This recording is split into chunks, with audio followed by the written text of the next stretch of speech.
So welcome everybody. Let's actually just begin by introducing everybody's characters so we have an idea. Everybody knows each other, and once we introduce your characters, I'm going to give you a little bit more information about how your character fits into the world. We'll go down the combat tracker, and we'll start with Daga Fasta. Daga? To what depth do you want the introduction? I think that... Surface? Yeah, I don't think you don't have to tell people what your spell save DC is, you know. but you know, what we need to know is your character's just basic attributes like race, class, and everything. A little bit of a backstory about who your character is and how your character came to be a servant of the drow. Okay. I'm Daga Fosta.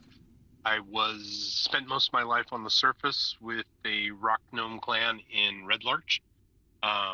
It was a very industrial family, and I had three brothers, Durka, Diga, and Dusta, and I kind of always felt I was a little bit out of place. So as I grew and got proficiencies and started, really getting into tinkering and building, I felt like I have way more to offer, and so I kind of apprenticed out, became more of a guild artisan, working in the city as a smith and a tinkerer, and then felt like these guys are kind of foolish. I was always fairly neutral in scope, but I always liked to play mean games. I was the hair puller, I was the spitwad shooter, and so I learned that where my true kind of path was, so I started to explore the Underdark, and as I was kind of crawling around and discovering things, I was taken hold, and that led me here. So you were captured? Taken in, captured, whatever the... Okay. I don't really have much beyond that, other than... Okay, so let me add a... Underdark end scene. I'll add a little bit to your story. So, well, first of all, I mean, Eryndlyn, or the Deep Gnomes, a lot of them actually live in the Underdark. They form small colonies in the Underdark, and the way that the thing with the Deep Gnomes or the Eryndlyn is that they're not a very strong race. Typically, races and creatures that live in Underdark are very strong, powerful, and ruthless. The Eryndlyn are not really, and they're not all that evil either. So in order for Eryndlyn to survive, they actually have to keep hidden, or they have to serve a more powerful master. Now, when you were kind of, even though you came from the surface, when you started exploring the underground, maybe to get reconnected with your deep gnome roots, you were captured by a drow raiding party under the House Naerth. You were captured and you were questioned heavily about your whereabouts and where your clan is, because the thing about the drow is that they like Eryndlyn, not because they want to be friends with those deep gnomes, but these gnomes are very good at gem crafting and magic crafting, and they have a lot of resources, and the drow like to have them as servants. So you are heavily questioned about where your colony is. The drow want to raid that colony and take your people and enslave them. In order for you not to give up your people, eventually you were forced to tell them. But in order to keep the drow from going to the surface to capture your brethren and enslave them, you had to promise the drow that you're going to serve them. So you have essentially become a drow servant. And what they have to threaten over you is the fact that they know the location of your home. And if you betray them, they're going to go up there and they're going to capture your people and enslave them. So that's what kind of puts you in a situation you are in right now. Yeah, because you are an underground denizen, the drow do not put a slave collar on you. They consider you a servant, not a slave, although for all intents and purposes, you're pretty much a slave and you have to listen to what they tell you. Okay? So as a character, one of your big motivations is to get the drow to not attack your people. not go over there and enslave your colony. Now, would you describe your character in terms of alignment? How would you describe your character? I don't. Neutral with evil tendencies.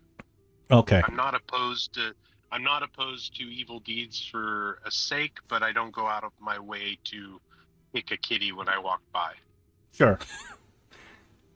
All If right. I can kick a kitty into somebody and make them trip and fall, I might do that. All right.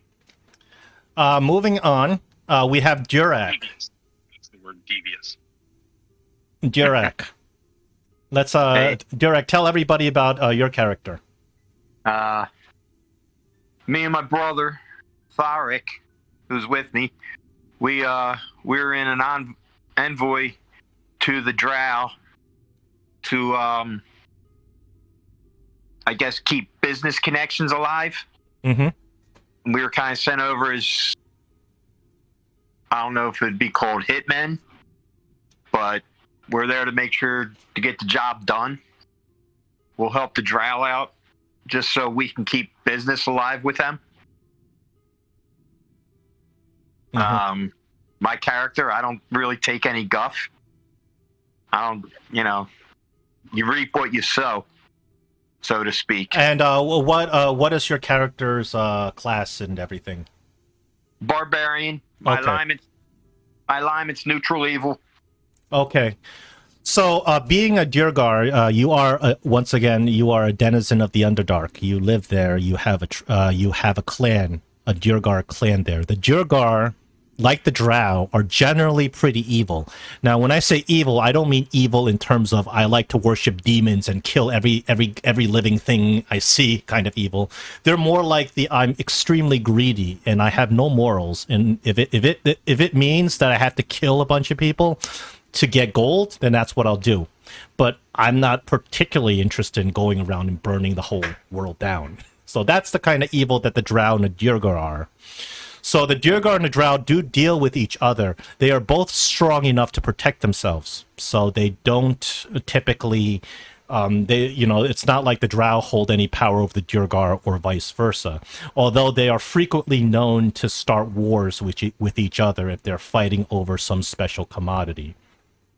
Now, one thing, both Durak and Thalric, one thing that is part of your motivation to join the Drow is that your clan, the Iron Fist clan that you come from, you guys have something called a Dark Anvil.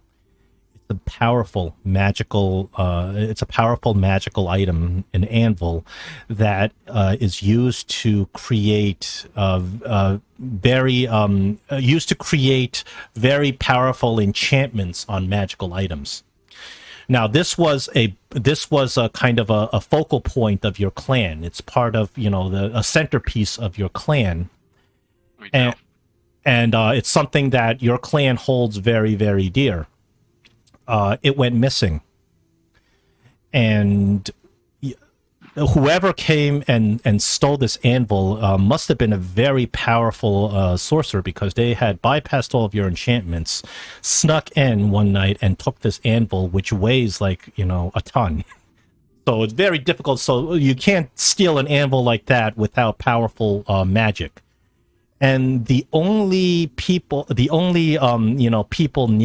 the only civilization nearby are these drow. And the entire clan suspects that the drow did it. Mm-hmm. So naturally, the drow are a hierarchical civilization. To steal something like this anvil would have to be an order that comes from the highest ranking member of the drow. So you and your brother, in order to kind of investigate this, this is your kind of secret mission. In order to investigate this, you went to the town of Eryndlyn, which is a drow city, and you came under the guise of creating trade relations, and you guys came offering your services as strong warriors. And you asked for what is the most powerful house in Eryndlyn, which is House Naerth. And that is how you are bound to their service. You are free agents. You have promised your service to the drow, but you're not slaves and you're not bidden by them, and if you were to, you can just leave. They don't hold anything on you. Okay? Sounds good. All right. Next is Carcass Grimforge. So when Carcass was a wee dwarf or a younger dwarf, when he was working in the forge with his families and everything, they would work hard and then party harder. He would head to the taverns and drink his way through some ale, and unfortunately, doing that, he would get into a lot of fights afterwards. And one thing he did like to do was fight, until one day he picked a fight with one of the wrong guys. He ran into a drow that they both had a really good fight, and he was always a winner until this one guy, which he earned his respect for, and because of that, he wanted to learn more about this guy's fighting style, and the guy promised him a lot more competitions and fights if he comes and helps out with his clan, the Naerth clan. So Okay. Cargus decided to abandon and join their house to serve underneath them to learn more fighting from one of the best fighters he ever met. Okay. I'm gonna add a little bit to that. So Cargus is a Dyrgar, not like a surface dwarf, right? So he's one of these gray dwarves. Cargus lives in the Underdark, probably from his own dwarven clan somewhere in the Underdark. Yeah. And there is dwarves, and the races among the Underdark do move freely and sometimes visit each other for different reasons, like trading slaves and goods and things like that. And Cargus one day found himself in the drow city of Eryndlyn, and like you said, had this encounter with a really, really strong dwarven, drow fighter. His name is Tish. Tish. And Cargus was beaten to a pulp by Tish. And Cargus didn't understand why he had lost the fight, because these drow are little skinny elves, and he's a big, strong rune knight Dyrgar. He realized that he lost because Tish had superior equipment.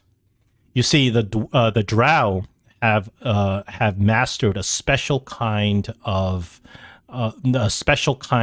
metal. It's called a drow adamantine, and this is only distributed to the drow nobility. A common drow don't get access to it. This metal is so powerful. I'm talking about like +5 enchantment kind of powerful, beyond what is normally even available in magical enchantments. And when Cargus kind of tried to inquire about this powerful drow equipment, he was told that only drow are allowed to wield it.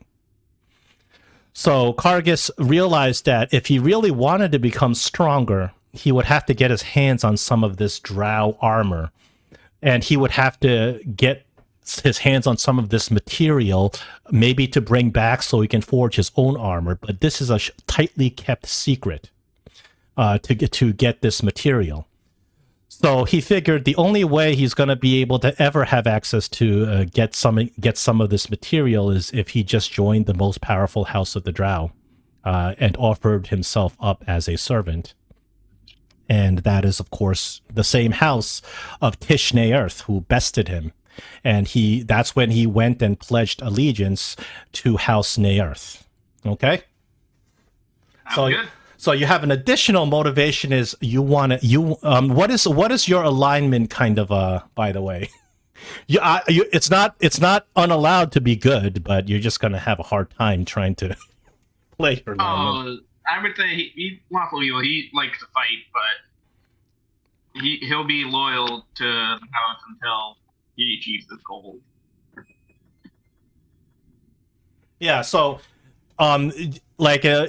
you've seen this material, you've seen this armor. All the drow nobility wear it.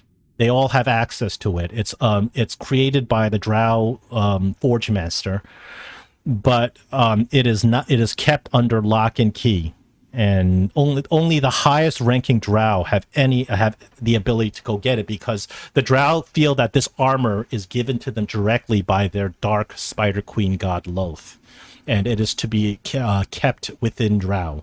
It is actually sacrilegious to allow anybody but drow to own this armor. But this is the kind of armor that'll give you like a +5 enchantment if you were to be able to get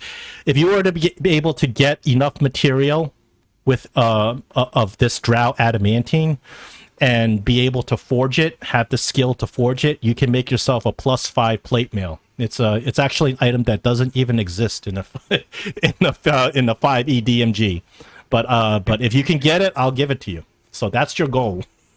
Yep. And not just the armor. You can make an axe out of it. Anything that you can make out of metal, you can make out of this. So this is a very wondrous, powerful item. However, it's rumored that this item has some sort of hidden weakness that will render it completely inert. Like it's made out of dark magic. Like there's some sort of magical vein that runs in it, but there's some sort of loophole that can destroy this kind of material entirely. So you don't know enough about it because the drow don't really share their secrets. All right, Larry. It's an odd name for a drow, but tell me about Larry. So Larry was born in one of the lower castes of drow society. He wasn't allowed to follow the path of the drow for the last year. Instead, he was sent to one of the merchant classes, and his family was going to run a store, but that wasn't really what he wanted to do in life.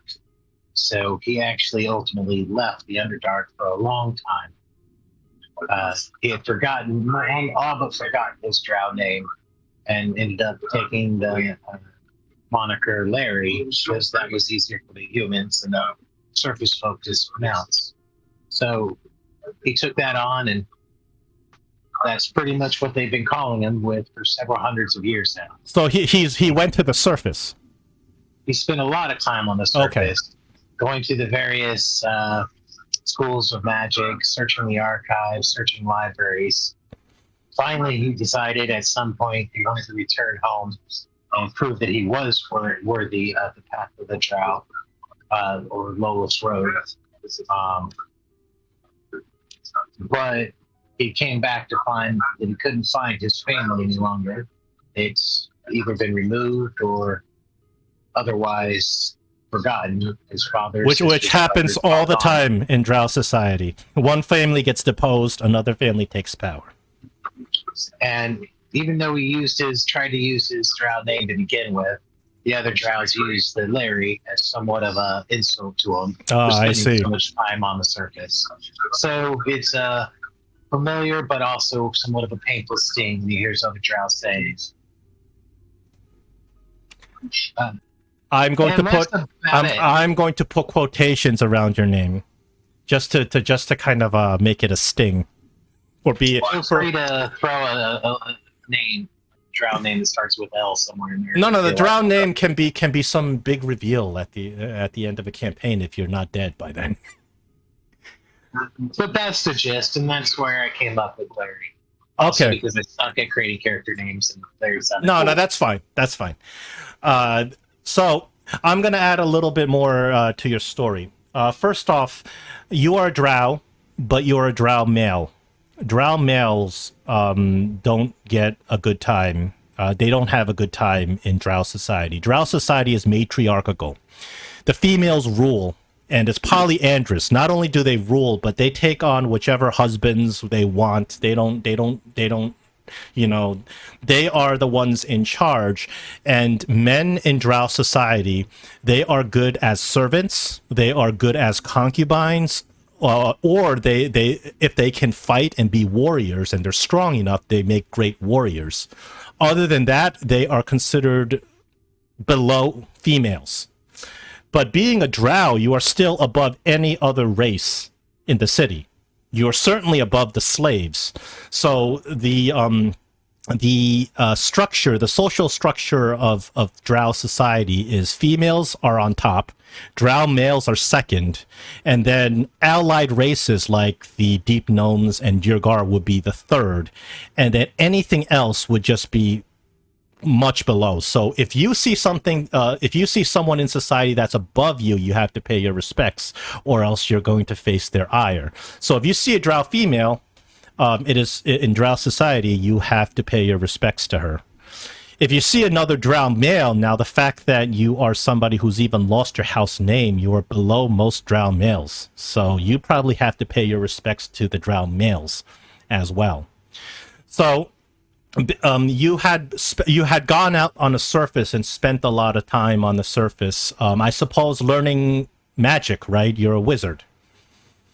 Oh yeah. Yeah. And, so I really haven't revealed my talent to many of the dwarves. So having spent so much time learning magic and traveling along the surface and going on adventures in the surface, when you return to Drow's society, they didn't respect you. They really looked down on you. But the thing is, they saw you as extremely useful, because there's very few drow, especially in Eryndlyn, that have been to the surface. So you are considered the regional expert on surface creatures. You know about the surface gods, you know about surface societies, you know about the surface cities like Waterdeep and Baldur's Gate. And because you know these things, that makes you extremely useful as a tool. Doesn't mean they respect you as a person, as a drow. So because you're so useful, naturally, the drow houses started vying to have you as a servant. Naturally, the most powerful drow house is the one who was able to give you the best deal as a servant, and that is House Naerth. What the House Naerth has offered you is a drow name, a drow house. The terms of service are 200 years of service to House Naerth. Upon completion of 200 years of service, you may join House Naerth and become a proper drow, which is what you really wanted. Now, that 200 years, you have been serving House Naerth for a long time. It's like 180 years, so that time is almost up. So it behooves you to continue to serve them well and gain their favor, because once your time is up, then you can finally get what you really desired, which is a name. And with that name comes a lot of power. House Naerth is the most powerful house in Eryndlyn. Okay? Now, what is your kind of alignment? What is your alignment description? I would say Lloth or evil. Okay. I really don't have use for... I don't have a use for hurting people just to hurt them. But there's very little I won't do to get what I want. Okay. Well, lawful evil actually happens to... If you were to describe drow society in general, it would be lawful evil, because that's sort of how they operate. So you fit in very well in society, but you understand that your position is very low. And you have to listen to just about every other drow in the house. Because of the fact that you don't have a house name, whatever house that you were from has been banished or destroyed, and you don't even know what it is anymore. You're pretty much like an orphan, like a vagabond that has come back into drow society, and they're not very friendly towards you. But still, they respect you more than they would respect like a surface slave. Obviously, you're not a servant, you're a free agent, and you're free to do what you wish, just like the Durgar. All right, and then finally, we get to Thalric. I know you are with Durak. You are the Iron Fist brothers. Can you tell me anything extra besides what we haven't heard from already from Durak? Well, just to, I mean, make sure we're on the same page with that. I mean, we've been providing them, and my way I was looking at it is we've been providing them some craftsmanship. I myself am a smith, among other formidable warriors that we've worked with them in the past. And right now, our elders chose us to be emissaries and enforcers to basically ensure that we could find this. You called it the Black Forge, correct? Yes. Or Black, yeah, the Black Forge. It's called the Black Anvil, Black Anvil. and this is not Yeah. something you're openly telling the drow that you're doing.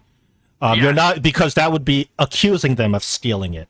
You don't Yes. actually have any evidence right now that they have this anvil, but you highly suspect it because there's nobody powerful enough to steal something as powerful as your anvil except these drow. Yeah, so we're sort of investigating on, for lack of better terms, on the down low, and also trying to foster a closer bond between them, or figure out what we need to do if they are responsible for this. I also am a worshiper of Leduger. I don't know if I'm pronouncing that right. He's one of the drow deity, or sorry, Durgar. Dwegar deity. I actually don't Ledugar. even know how to pronounce that name. Yeah, Durgar deities, yeah. So I figured he would be a good deity as a cleric, which is what I am, of the death domain. Okay, so you're a cleric of the death domain, and Larry's a necromancer, right? Yes, and I don't know, Larry, did we meet before?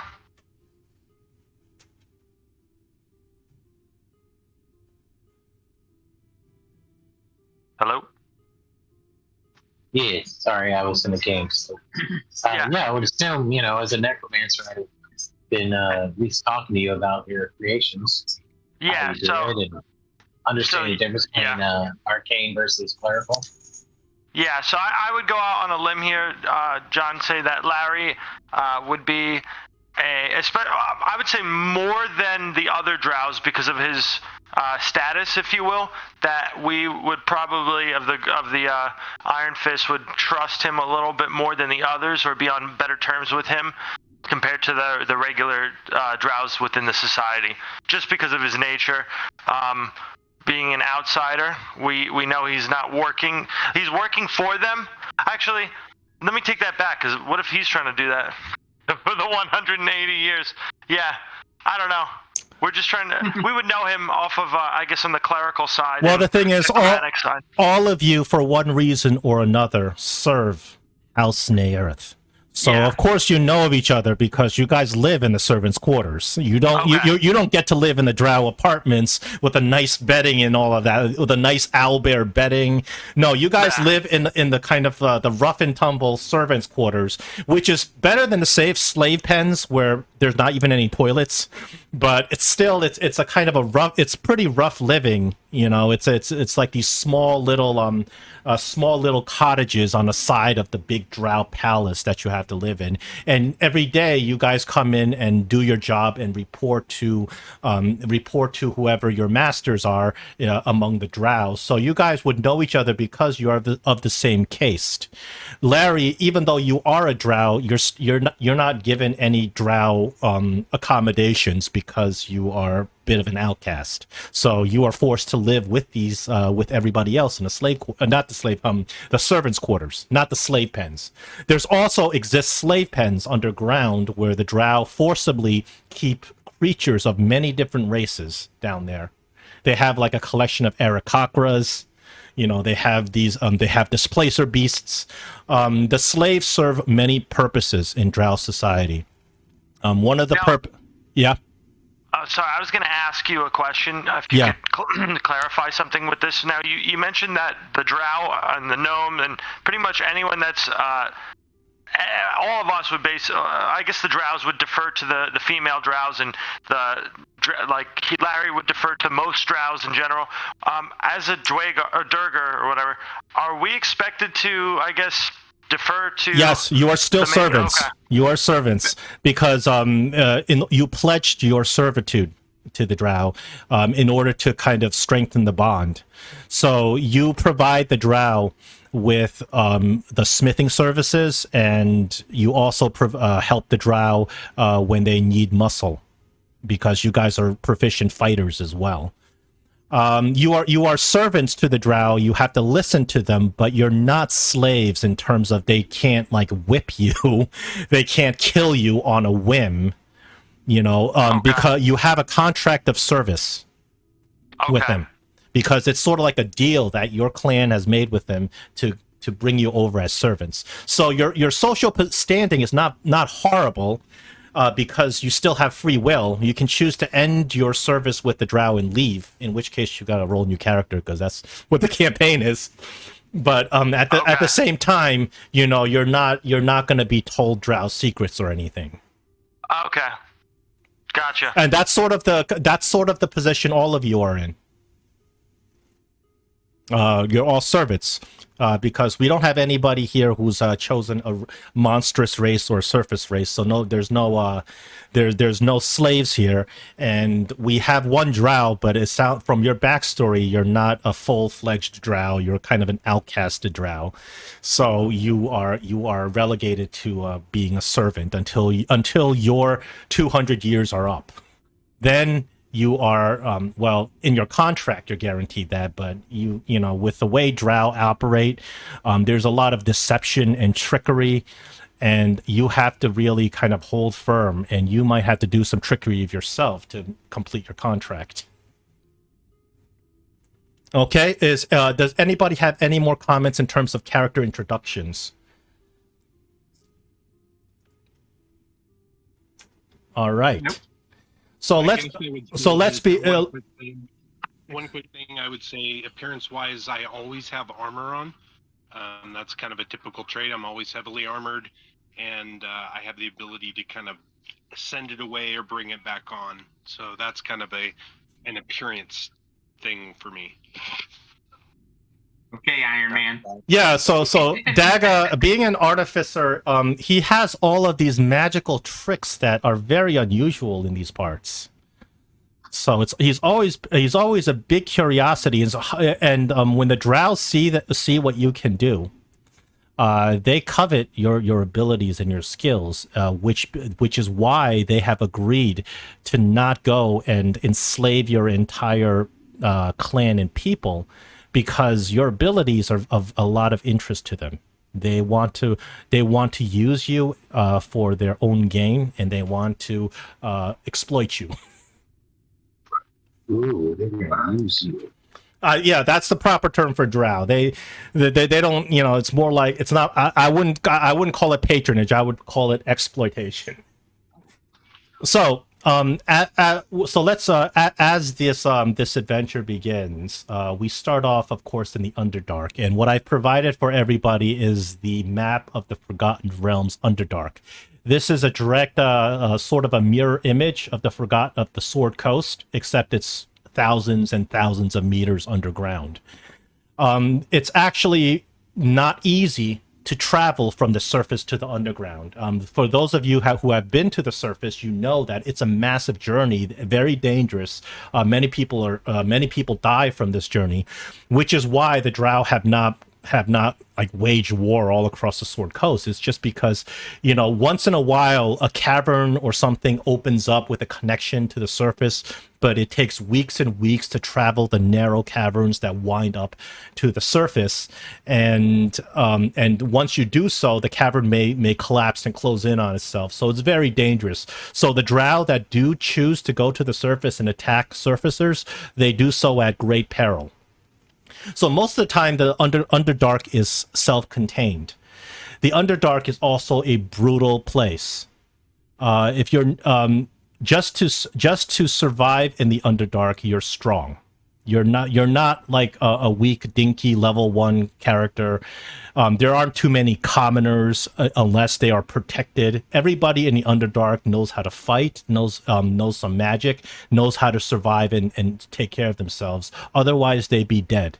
The Underdark is in constant flux in terms of who is in control, which civilization is ruling, and what monsters are roaming about. There's danger in every single corner. Now, the main civilization that lives in the Underdark, of course, are the drow. They are the dark elves.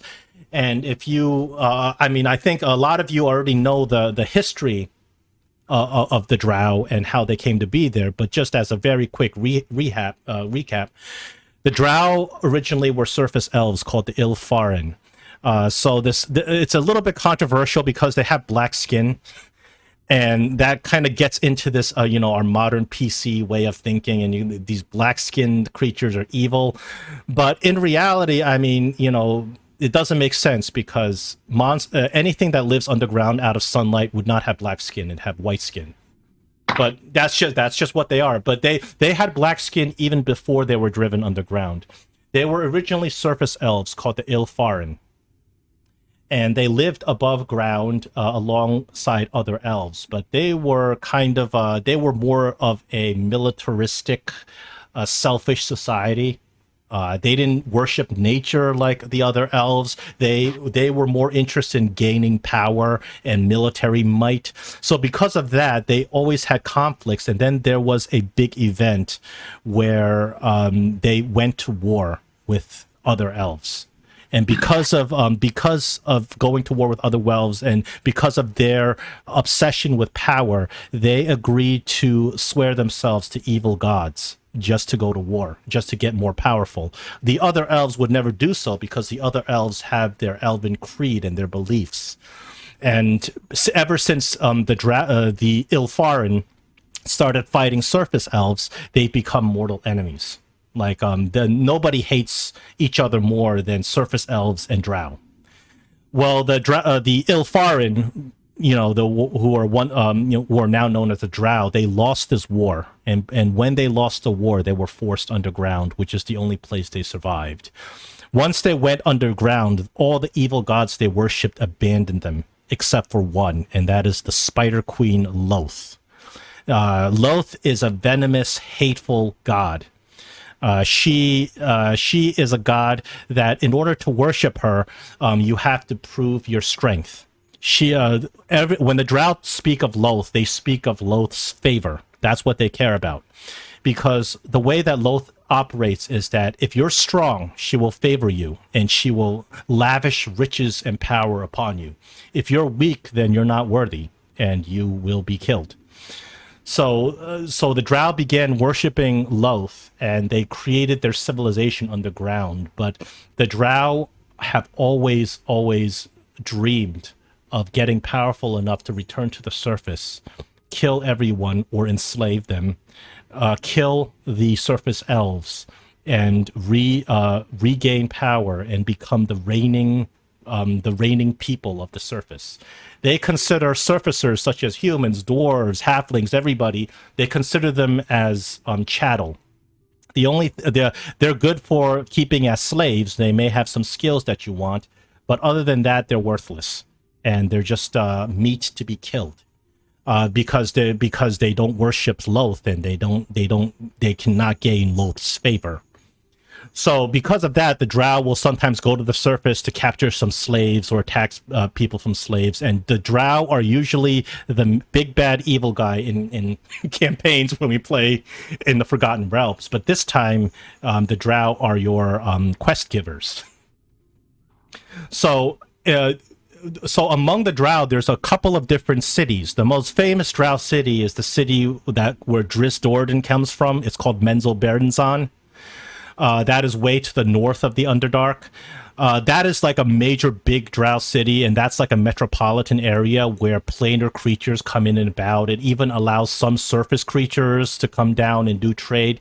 Well, this doesn't take place there. This adventure takes place in the city of Eryndlyn. So I circled that area for you to show you where it is. It's way on the other side of the Underdark, in a place called the Sharnlands. It's sort of like a more of a rural, rustic city than Menzel Baron. It's not very cosmopolitan. Therefore, this city mainly has drow, and you rarely see anybody else. As a matter of fact, outsiders are not even allowed in the city unless the drow, unless they personally know a drow that, a drow house that they serve. They're not even allowed inside this city. And the thing about Eryndlyn is that Eryndlyn has warring drow houses. The drows, they form families, and these families are sort of like political groups, like Republicans and Democrats in drow society. The bigger the family is, the more powerful the family is. And among all the drow families, the most powerful family is House Naerth. which is the house that you serve. But there are several other families that would jump at the opportunity to replace you. The only reason they don't is fear, because you're powerful enough that you will kill them all if they rise up against you. And civil war in drow society is extremely common. It's almost expected. However, there's a special circumstance in the drow city of Eryndlyn, in that Eryndlyn seems to be harboring on a civil war, even despite the fact that House Naerth has all the power. You see, Eryndlyn has 3 parts. Actually, I have a picture of Eryndlyn. This is your nice drow city of Eryndlyn. And Eryndlyn has 3 parts. There is the Western Plateau, there is the Northeastern Plateau, and then there is the Southeastern Plateau. Now, what has happened over many years is that there were a lot of kind of warring factions, but most of the drow are faithful and loyal to Lloth, and Lloth has favored House Naerth. So you can, if you want to, if you're a part of a lesser family, you don't have that power. So a lot of the drow in the city decided, you know what? What if we experimented and started worshiping a couple of other gods? That's sacrilegious to Lloth, and that is not even allowed. So cults started springing up, and as fast as the drow could kill these cults off, another cult that started to spring up. And over time, 2 cults have become so powerful that the drow cannot outright eliminate them. So it has come to a triple standstill. In the Western Plateau stands the palace of House Naerth, where you guys are from. This palace is loyal to the Spider Queen Lloth.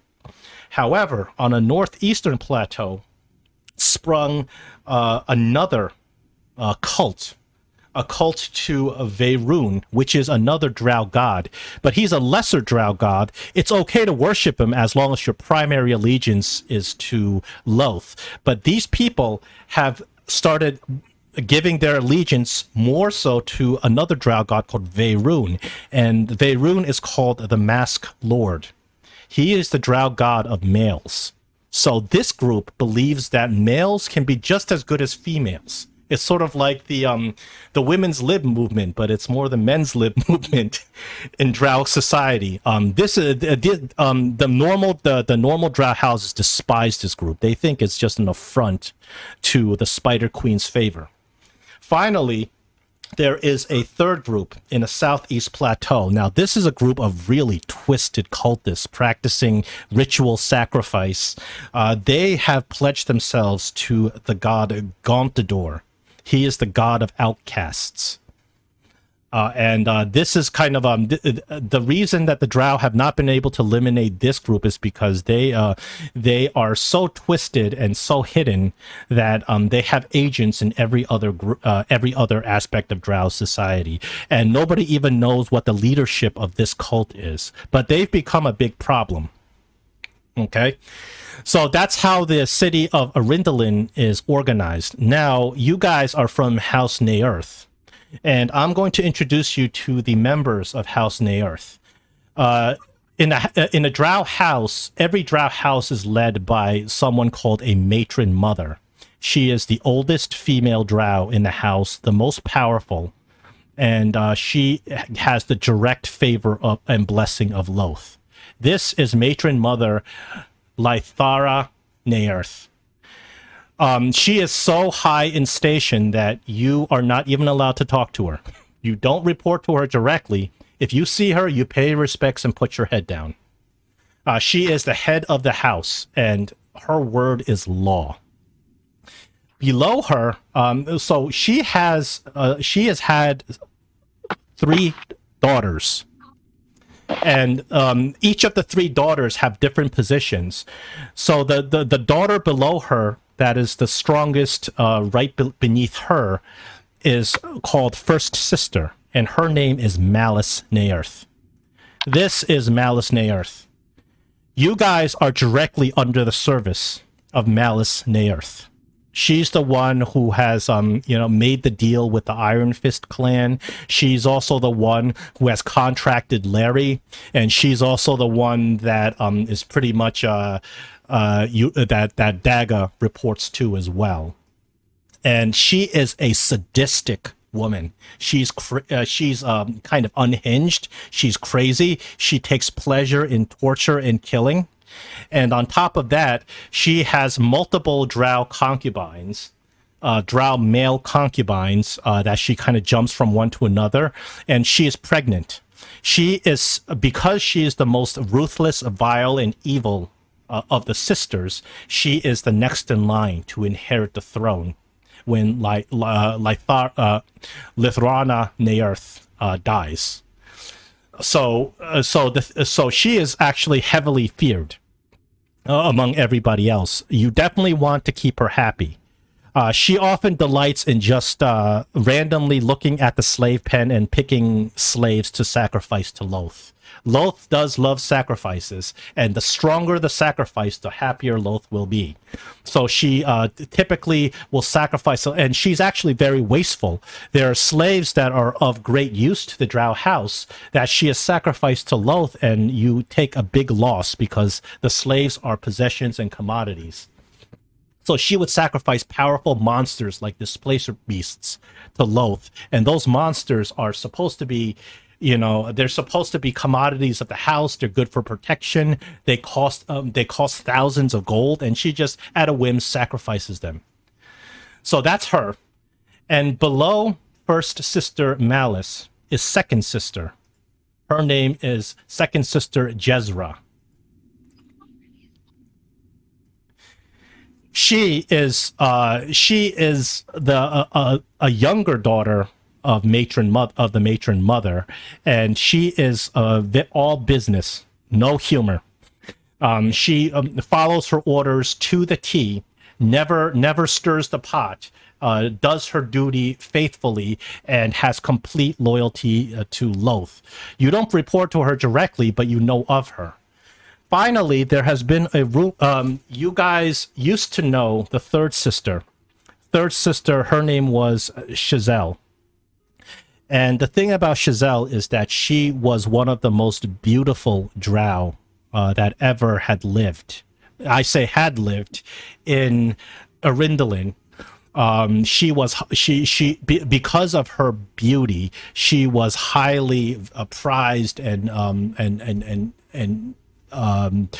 coveted and raised to a very high standing in drow society.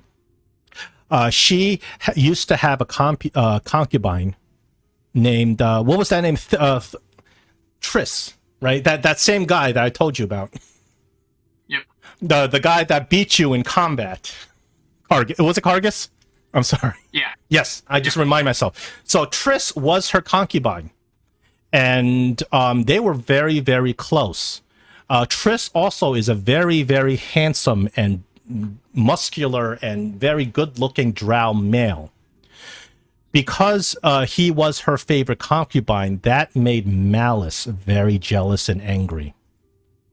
And it is rumored that Malice had done something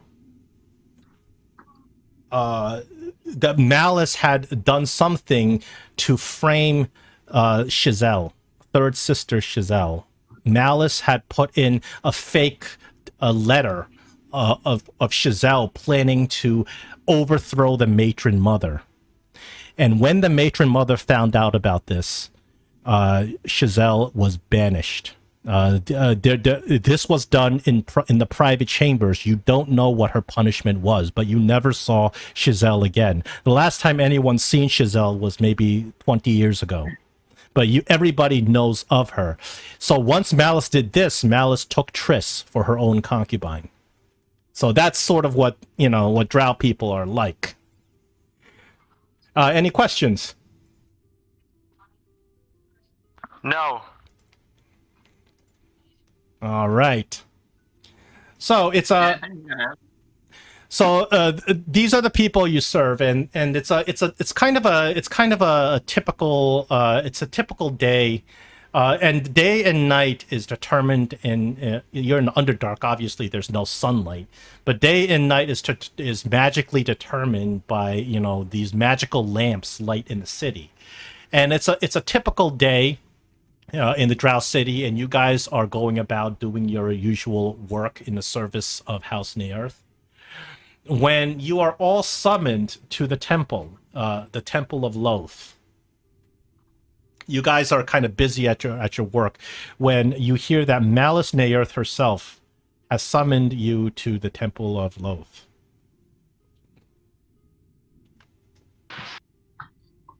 You guys are together. I guess you guys work together because the servants' quarters are so small.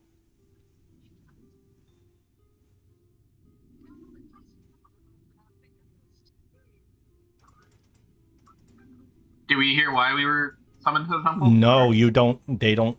They usually don't even tell you. When you're summoned, you're supposed to be there, Okay. or else you're being disobedient. I work to a party. We've been summoned to follow orders and direct ourselves to the temple.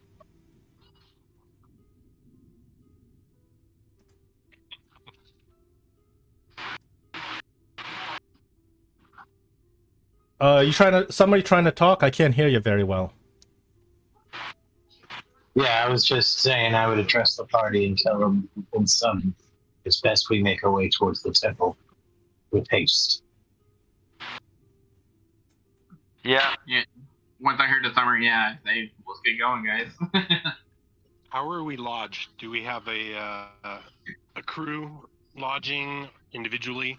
You do have your individual quarters, albeit very, very small. It's got a couple of small things like a little lamp, fancy-looking drow lamp that burns oil.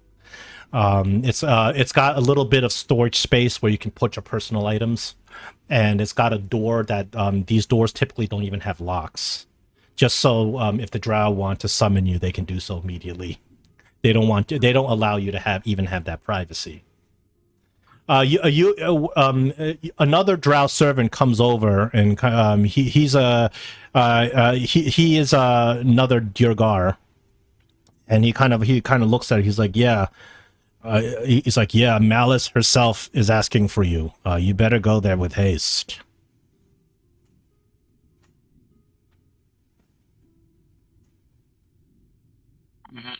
Gather our equipment and are heading over there. All right. So everybody gathers their equipment. You leave your work not even finished because when you're summoned, you have to get there with haste. And you guys step outside, looking at the Drow Palace. Except for the stone entrance arch, the entire temple is constructed of a spindly gray birchwood poles, sharp, pointed, and bound together in sections.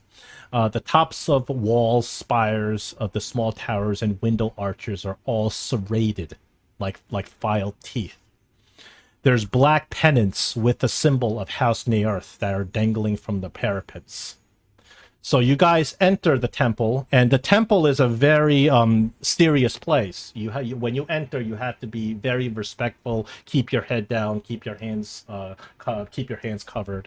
As the temple is guarded by two drow males that are wearing this heavy drow adamantine armor that's partially ceremonial with spears that are crossed. And as you guys approach, they uncross their spears, knowing to expect you. And you pass through the arch, and you are met inside by an extremely elegant, striated marble statue of the goddess Lloth on a round violet rug. There's octagonal stone benches sitting around it, and curved cushions are arranged under the crystal chandeliers. So these little areas to sit, they're for drow. You as servants are not allowed to sit. You have to stand. And as you get in there, you see First Sister Malice Naerth. She is sitting there on one of these cushions, and there are two drow male concubines filing her nails for her. and there's another drow male concubine feeding her dark berries, which are, common snack among the drow. And she barely notices that you're here until another servant goes up to her, whispers in your ear. She's like, "Oh, well, they're here. Very good." She claps her hands, and her drow concubines scuttle off. And then she turns around, looks at you with this seductive, hateful stare as she crosses her legs. And she kind of looks each of you up and down. And she says, "The five of you contractually under contract to serve House Naerth under the glory of Lloth. I have a quest for you, which must be completed forthwith. Failure's not an option."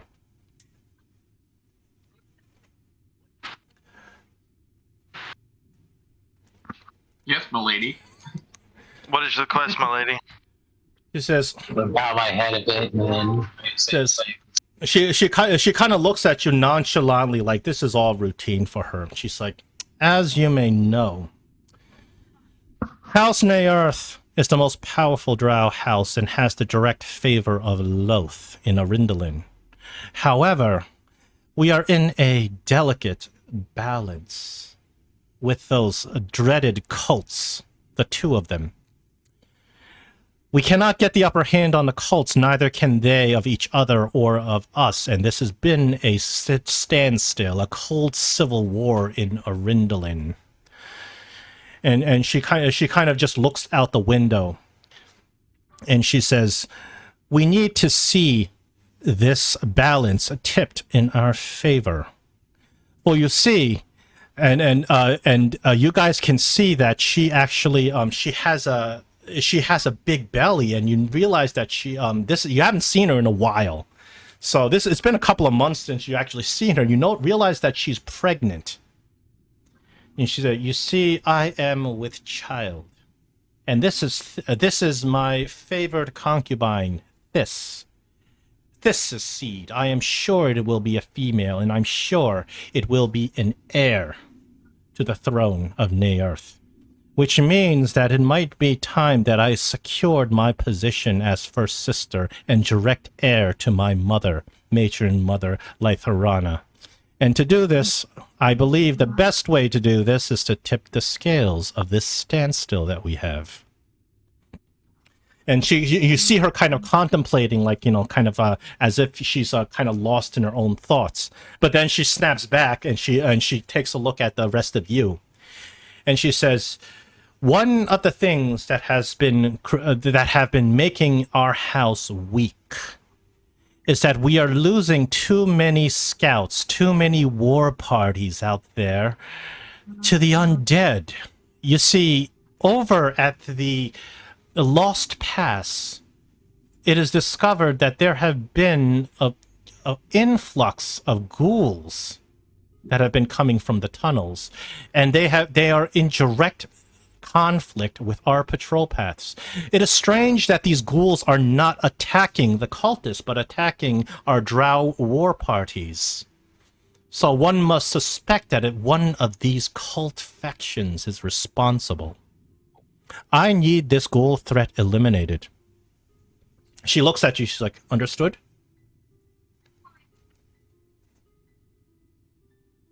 Yes, milady. Says, Of course we understand. Anything for you. He says, you will be victorious. Failure is not an option." He says, you will come back victorious, or you will die trying." And she says, "Go meet with Jezra. She will be going with you, and she has the rest of the details." And she claps her hands to dismiss you. And the servants come back and start filing her nails and feeding her the berries. Does anybody say anything or do anything? Not allowed to. No, you're not. But you guys are role playing. I'm not going to stop you. No, just walk away. Oh, nobody wants to be sacrificed to Lloth today. Nope. Okay. Now say as you wish, milady, and head out. So you guys pay your respects and you leave. and you head over to Jezra's quarters. Jezra is the second sister of House Naerth. She is very, very high ranking. Only she's the one that ranks directly below Malice. And you've never worked with her directly, but she has a reputation of being a real hard ass. So you present yourselves to her quarters. Her quarters is also a very finely furnished room with beautiful purple cushions, and the servants kind of tell her that you've arrived, and she motions to allow you in. And you guys walk in, and before you stands a second sister, Jezra Naerth, and she kind of looks at you with a really cold, hard stare, and she says, "So, you're the ones that Malice commissioned to come with me." We are. He says that this will be a difficult journey. I hope that you are prepared for you are prepared for this. I do not know what kind of battles we'll be undergoing when we do this, and she seems a little bit unsure as she talks.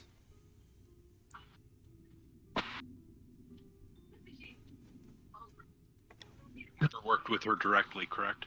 Yes. Oh, she's coming with you. Yeah, that's what I mean. We've never worked with her directly, No. so we just have taken orders in the past. She looks like she looks at you. She says, "You will be my contingent. You will fight the battles, and I will follow." He says, I will not be under any direct threat." Says, "This is our plan. As far as I know, the undead are pouring in from the lost tunnels, a place that has not even been charted, for there's never been a reason to chart this place.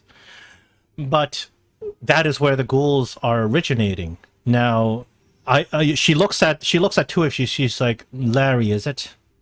I understand you are proficient in the necromantic arts." I am, and it would be an honor to serve under you and learn more of this undead threat. She tips her head respectfully at your courteousness. It takes some inspiration. I give inspiration liberally because you need it.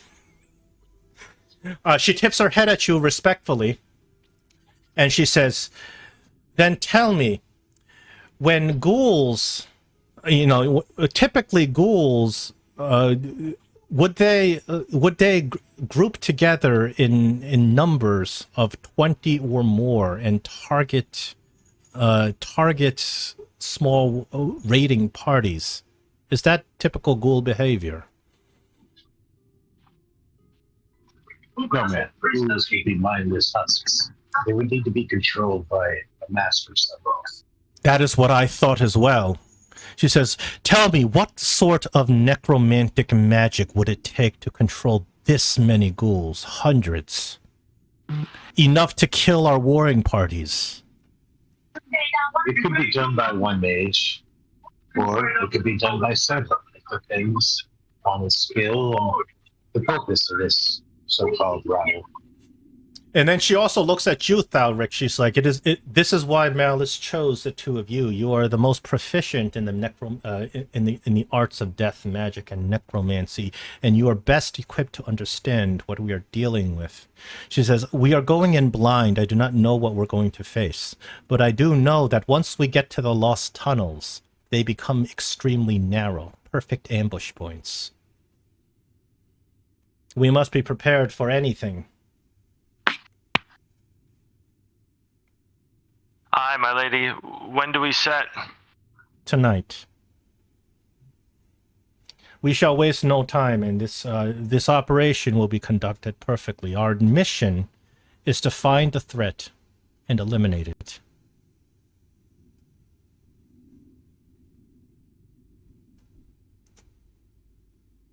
We will do our best for this quest, and we will protect you along the way, milady. She nods her head, and then she instructs you in the way that the drow operate when they have a raiding party. She is the highest ranking drow in this raiding party. She's actually drow royalty. Because she's drow royalty, even though she is a very, very powerful warrior herself, she doesn't even participate in combat unless she really wants to, or she has no choice. So what she does is she will follow behind you with her contingent. She is also flanked by her own personal guard of drow warriors wearing this powerful drow armor. And you guys will go and do the hard work. You will be jumping into the ambush and killing all the monsters. Once it is safe, then you go back and report to her and have her follow you in. That's the way that the drow war party is supposed to be conducted. So it's not expected that she's even going to participate in combat. You're expected to do the combat. So she's like, I just want to make sure everybody. It has been quite some time since any of you have been out on a war party. I want you to understand that you know the chain of command. The important thing is that you guys are expendable. She is drow royalty, so she doesn't undergo combat. She actually she has a circlet, like a crown on her head that controls slaves. But since none of you are slaves, that doesn't apply to you. You're saying it doesn't do anything? Not to you, because the slaves have a slave collar. None of you are slaves. You're all servants. So none of that applies to you. She says, Larry, is it? I will put you in command. You are the only drow among them, albeit a male. Yes, my lady. And I snap to the rest. Let's get prepared, gentlemen. He says, meet me at the gates of Eryndlyn this evening when the lights go dim. We will set off then. Do we get any sense that this is a fool's adventure, or is there I would like your character to roll an insight check on what you've experienced so far.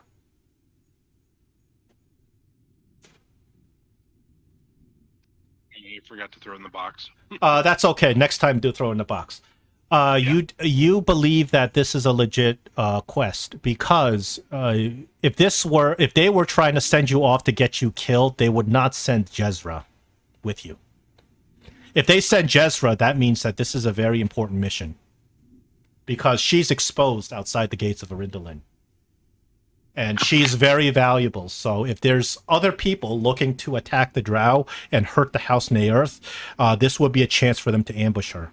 So the fact that they're actually sending her and she's going with you means that this is probably an important mission. And it's important that we protect her. Oh, absolutely.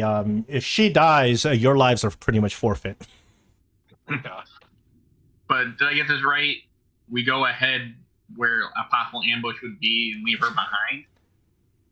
She stays in a safe distance behind you, does not participate in combat unless she has absolutely no choice. Or she chooses to go and fight, which you doubt that she will do. She's in command. She gives you orders. You guys go ahead and clear out monsters, set off the ambush, clear traps. Once the area is safe, then you can report to her and she'll follow you. Okay. Because you guys are expendable, pretty much. No, I just want to, and it's just the 5 of us and her, no one else. No, she has a contingent of 2 powerful drow they're male drow warriors that follow her everywhere she goes. Okay. They protect her to the death.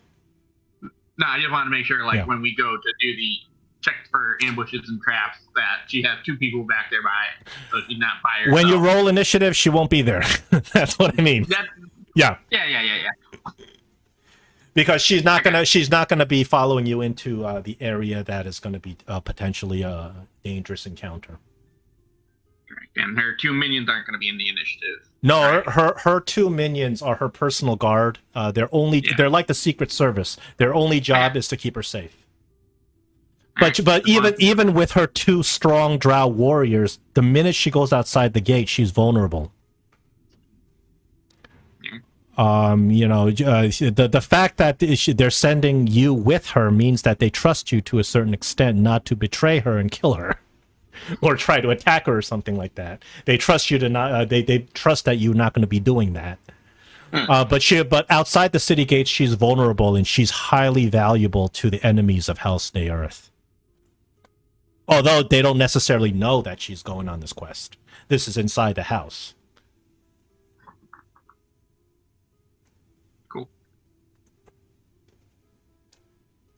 Any other questions? So you assume we're all prepared and we don't have to go to the store. Yes, we can just... Well, does anybody need to go to the store to buy anything to prepare? You guys know you're going to be facing some undead.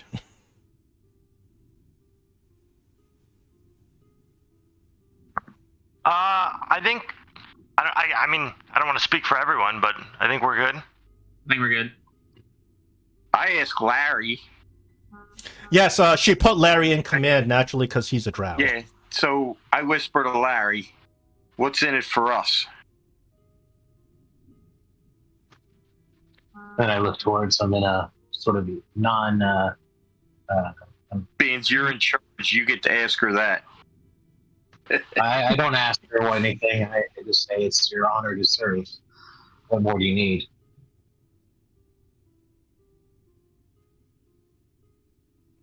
Yeah, most of us are indentured in a sense, correct? Yes, you guys are contracted to serve Malice Naerth. So And then I smile subtly and be like, yeah. and I tell him, look, in addition to it being an honor to serve, whatever they drop or we can find, whatever knowledge we can gain, that should be reward enough. Yeah, a little rep too.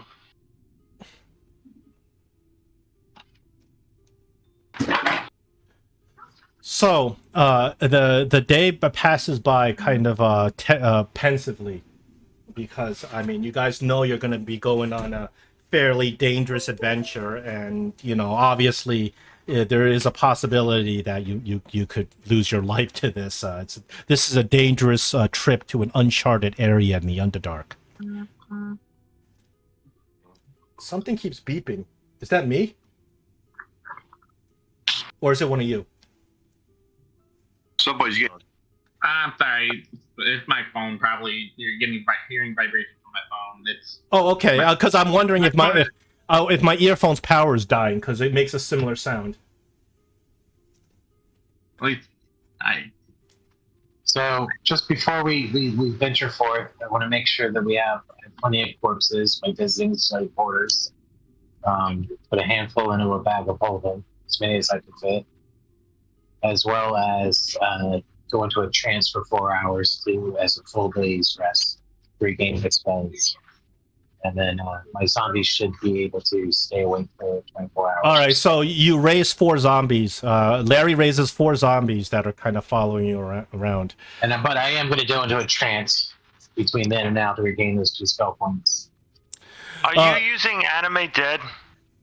Yeah, I'm using Animate Dead. Here's a problem with these zombies.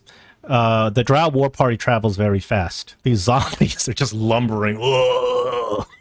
Lumbering along. You are going to outpace these zombies unless you have another idea of how to bring them along with you. Zombies should be able to move pretty fast.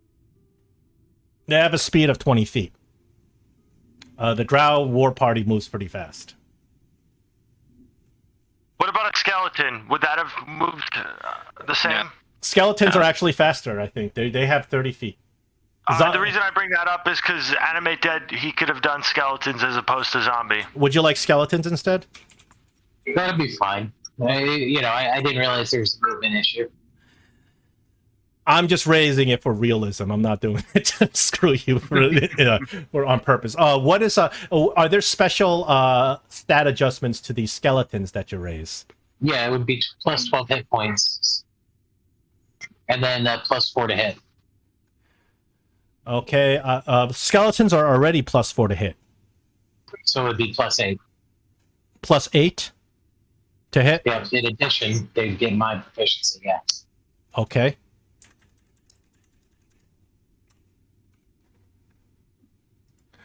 And what is their hit points? 32.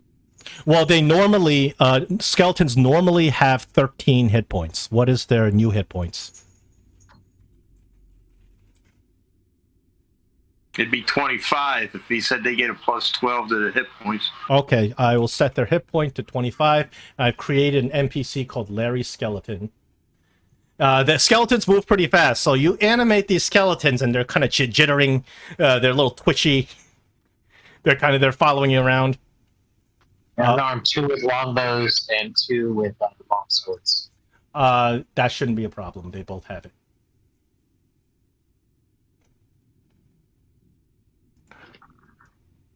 The skeletons typically have options to attack with both the melee and the ranged.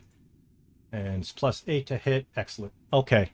So you animate these 4 skeletons, and they're following you everywhere you go. Chittering, jittering.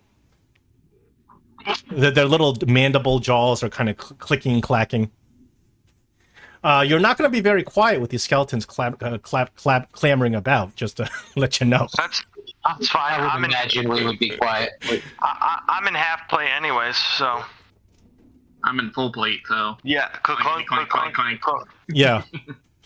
You guys are the Dear Gar, you can go invisible, but enemies are still going to hear you. And unfortunately, if you're fighting undead, a lot of these undead can sense your presence and know where you are, even if you're magically invisible. Man, you should have let me be an Oathbreaker. I'd be giving your undead +5 to every to every hit, man. I did let you be an Oathbreaker. No, I know. I was just busting your balls. No, I didn't. It's not too bad. You asked me to be an Oathbreaker in my previous game. This is the one where you can do it. I know. Okay. All right. Anybody else want to do anything else to prepare before the journey starts? Just apart from the trance, the 4-hour trance. Yeah, you have time to do that. No problem. Just so you guys are aware, and if you don't want to buy it, and I don't think it's that crazy expensive anyways, but if you guys have water, I'm pretty sure I can turn it into holy water if you guys want it for fighting undead. Just an idea. I'll do 2 flasks of water if you could turn it into holy water. I got a little device I want to make. So I'll do that, and then John, we have enough time to get a spell slot back or something like that, right? Like if I'm doing this during the time to wait, resting. Sure. Okay. Cause I know it's not like too. Yeah. Sure. No. That's fine. You can get your health spell slot back. You want some holy water? I'll put in your inventory. Yeah. So. Yeah, you can give Dirk a 2. I doubt we can find holy water in the Underdark. Actually, there is water in the Underdark. There are underground rivers. So you're not necessarily gonna find holy water, but you can find water. I mean, obviously the denizens of the Underdark need to drink too. Yeah, it's just it's a ceremony spell, so I could do that. I have a few things. If you guys want to get married next to each other, you get a +2 AC. So I don't know. The drow actually don't marry. They have just women. They're polyandrous. No. I mean the Durgars. If Kargas wants to marry Daga, Yeah, you can do that. The drow don't care if men marry men. They don't care. They just make sure that. Oh my God! They're like, yeah, you guys can fuck each other, but that's fine. Yeah. Well, no. Usually the women are the aggressors. The men they just take it. Yeah. I was gonna say, have we fought as a group before? Oh, that's a good question. You guys have not fought together as a group. You guys know each other because you're all servants. You have been on various kind of missions, but this is the biggest mission that you've ever been assigned, especially because one of the drow sisters is coming with you, so that's a big deal. I would say Durak and I have fought together. Oh, of course. Yeah, the brothers have fought together. But you have not been together as a group so far. So you kind of look at each other and you're not totally sure you can even trust each other, even though you know each other. Yeah, we don't know what each other's capabilities are really. Yeah, you Go have. ahead and set yourself on party order. Alright. And I provided the +2 Warhammer to whoever needed it. I forgot, was that Durak or Valak? You're making +2s? Damn. Yeah, when I enhance a weapon, I'm at the level to where it's +2 instead of +1. Oh, damn. The freaking artificer is real OP. Okay. No, I don't usually play I don't usually allow the artificer in my games, but no, I want to. I'm interested. I want to see how it plays. Yeah. And then how it. 20% of my infusion, so it is Oh yeah. it is a deal to give up. All right, so you guys finished what you were doing, and you meet at the gates of Eryndlyn at the evening time when the purple lights of the Drow city magically go dim, and when you get there, Jezra and her contingent of 2 warriors is already there. Now, was it Kargas? Kargas, you look at Jezra's battle armor, and it is magnificent. It is drow adamantine. It is serrated, like it's sharp to the touch. Like she can't even touch her own body because it's so sharp. It is glimmering with like the supernatural power. It is a +5 armor. You can just tell just by looking at it. On top of that, she has this spear that she carries with her that's of such intricate design. It's a purplish in hue, and you can tell it's kind of a little bit on fire all the time with this blue cold flame. You haven't seen these artifacts before, but they are her battle gear, and you are just extremely impressed. You're thinking, how can I get me some of this? But you're not saying it out loud necessarily. Yeah. I'm definitely thinking that internally. She looks at you. She says, "Good, you're on time. Let's be off." So, you guys take the lead, and they follow behind. You guys move very rapidly. The skeletons are able to catch up to you, and they pretty much follow your trail. So it's uneventful until you guys get to an underwater stream, and you know the directions to this place, the Forgotten Tunnels. You follow the stream until the stream gets to the source of the stream, and then you turn in.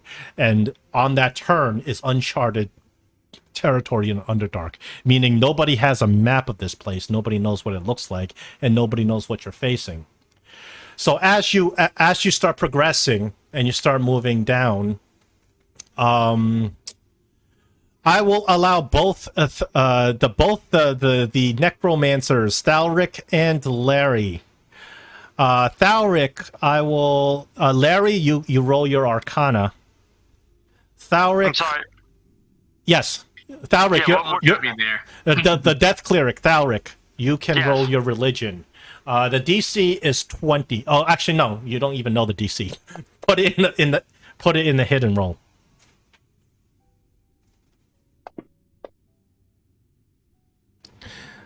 Thalric, Can I use guidance as well? you have to declare it before you roll, but it's okay because you managed to land it. Okay. Thalric, Moving forward, though, I just want to say, do you want me to say it every time, or can I just say, since it's a cantrip, that I'm using guidance, and then I guess applying it to myself? yeah, on just the combat tracker. yes, just declare it before you roll it. Okay. You know, yeah, you declare before you roll it, apply it to yourself, and roll it. I mean, guidance is guidance. It's just that's how it works. You know, they've actually nerfed guidance in the new playtest, where one creature can only benefit from guidance once a long rest. Because you know how we play the game, we spam guidance. Every skill roll gets guidance. You know how it is. Yeah. That is actually something I think it was a good move. Because so you can only benefit from guidance once per long rest per player. Okay. So you can still do it, but you can't spam it with every single Well, they should ability. cantrip on that, then it should just be a class feature. I think it is a class feature now. It's a cantrip. Oh, it's still a cantrip? Oh, and the new one, I don't know. Sorry. Yeah. In the new one, I know they're doing a lot of things like making Eldritch Blast a class feature, because why should that be a cantrip? You almost never not take Eldritch Blast as a warlock. Doesn't make sense why you would not take Eldritch Blast. Yeah. And it should not be available to other people, like the bards are stealing it and stuff. It should be the warlock thing. So I agree with that. But anyway, enough of the new playtest. I'm not interested in it right now anyway. Not until Wizards of the Coast earns my trust again. Okay, so after about 2 weeks of travel, I mean, it takes a long time to move about, even with the speed that you're going at. You had to set camp a lot, but in being able to set camp and things like that, you are able to kind of get to know each other a little bit. Jezra is not very talkative to you people. You're actually beneath her, but she is kind of interested in learning about you. So she asks each of you some personal questions about who you are and why you came, why you are kind of in the house. So first she turns to you, Larry, and she looks at you and she says, "Larry, is it? I'm curious." She says, how is it that you have come to have no drow name and no drow house and lived on the surface? What drew you to the surface? The hunger for knowledge. I was denied ability to learn magic in the Underdark, but it did not quench my thirst, so I traveled to the surface. And These are a bit easier. And the knowledge you gained in the surface, do you think it was worth it to be away from your own people for so long? Knowledge is everything. As much as I love my people, I love my power more. Power. That is correct. She looks at you approvingly. You can take some inspiration for replying in that way. And she says, "What do you believe would give you the greatest power?" Knowledge. These are my power.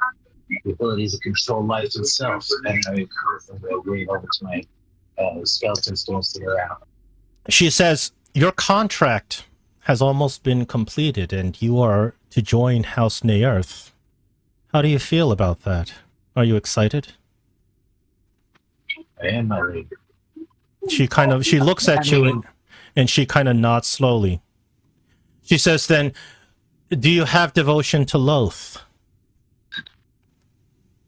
Of course. Are you being genuine, or are you kind of trying to... No, I'm most genuine.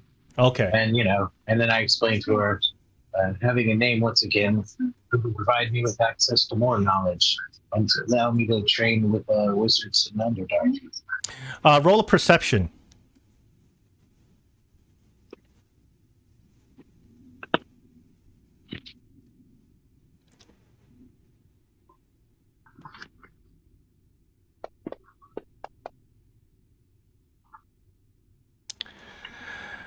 She approves of what you have said in terms of gaining power, and you notice her kind of checking you out a little bit. It makes you feel a little bit uncomfortable. It's sort of like sexual harassment, but there's nothing you can do about it.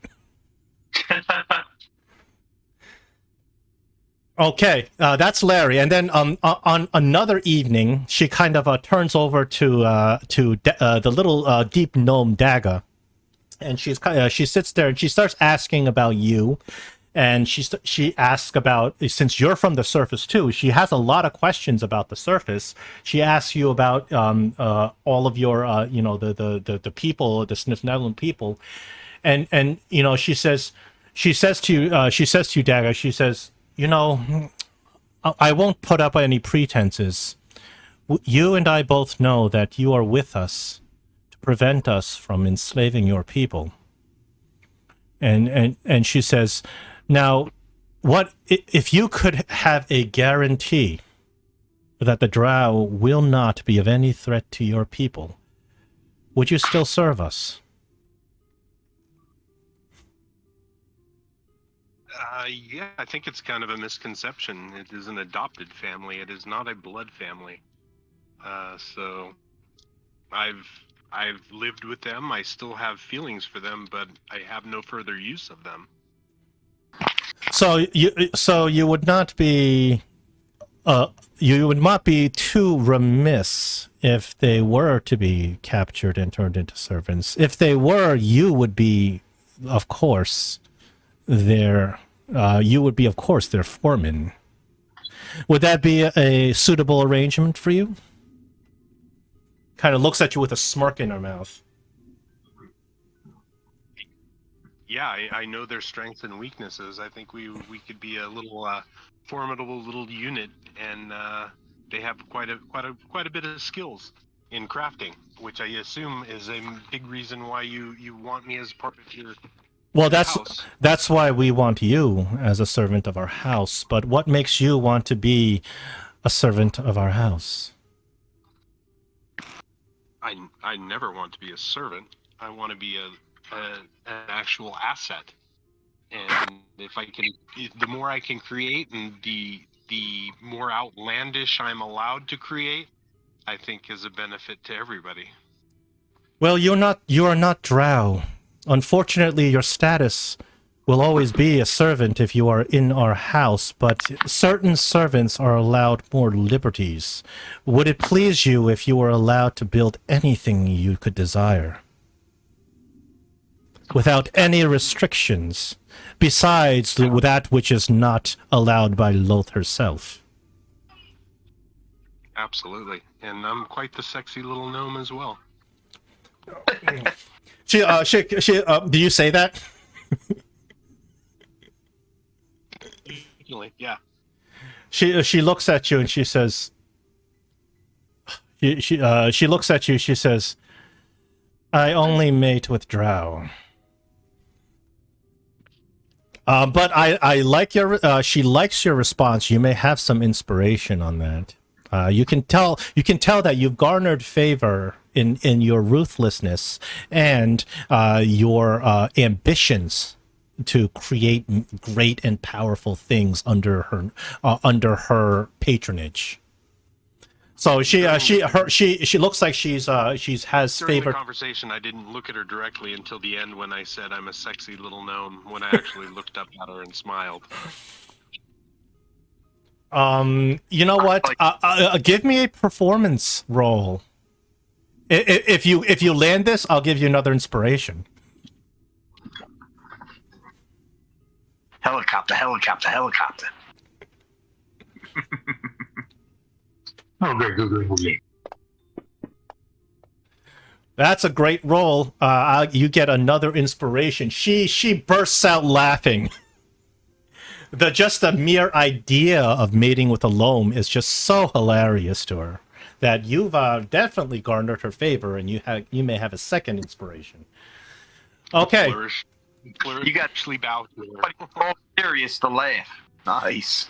Now on the next night, she takes the brothers Durak and Thalric Iron Fist. And she kind of goes over and she starts inquiring about you guys, learning about the Duergar and what benefits the Duergar in this alliance that they're having with House Naerth. And she's starting to talk to she starts talking to you two, and she says, I've read the contract that binds you to the service of House Naerth, both of you, and it is heavily lopsided towards House Naerth. I am sure you, as Duergar, and I've dealt with many Duergar in my lifetime. I am sure that your superiors are very well aware of our trade agreement and how unfair it is to the Iron Fist clan. I am curious why you choose to continue this service and the contract with us. She kind of looks at you suspiciously. And you guys do know that your superiors accepted a contract that is heavily favors the drow over you guys because their goal is to get you into the drow family to look for this dark anvil.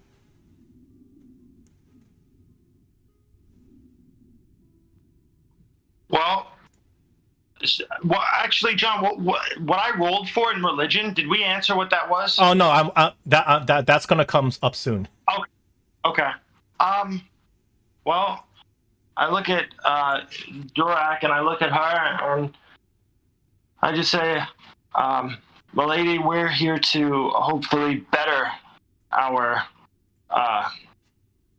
clan's agreement in the future with our service. Hopefully, we could foster a productive relationship amongst our people, one where both of us are happy and fruitful in the future." I'm going to ask you to roll a deception because you know deep into your heart you have ulterior motives. Okay. You can guide yourself. Yes, okay. I'm fine with that. Let's see. Targeted myself.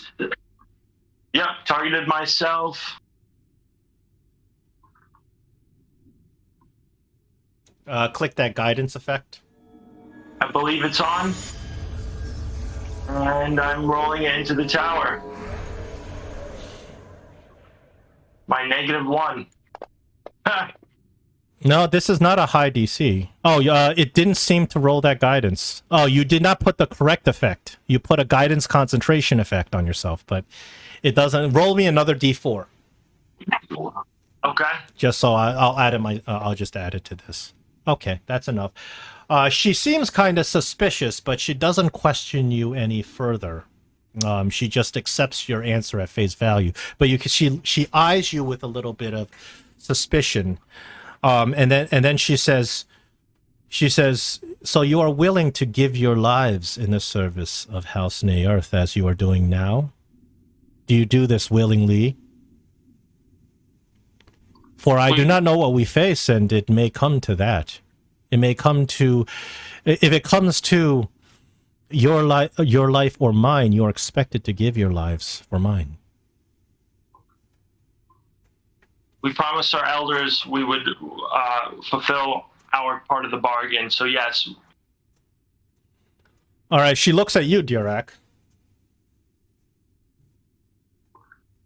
Yeah. You know what? You guys can get inspiration for that. I like that answer. Very in character. All right. Finally, another one of these nights, within 2 weeks, she comes up and strikes up a conversation with you, Kargas, and she says,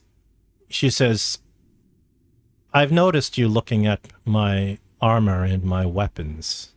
You admire drow adamantine, don't you?" It's been one of the. It is a fine feat of craftsmanship. I want to say I only seen it a couple times, and each time it's been impressive. She says, "The way you admire it, you should probably just draw a portrait of it."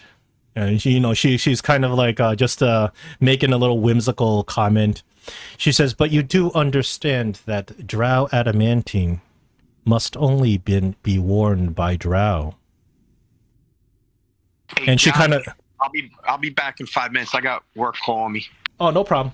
I'm gonna sign off. I'll sign back on Discord then. All right. Okay. Yeah, because he's using his phone, if that makes sense. Is that the reason why you sound so bad? Possibly. I could hear him fine on my end. Okay. Yeah, I'm hearing him fine. It's Larry. Oh, I'm sorry. I got him confused with Larry. Yeah, she asked you the question. She says, "You do understand that drow adamantine can only be worn by drow."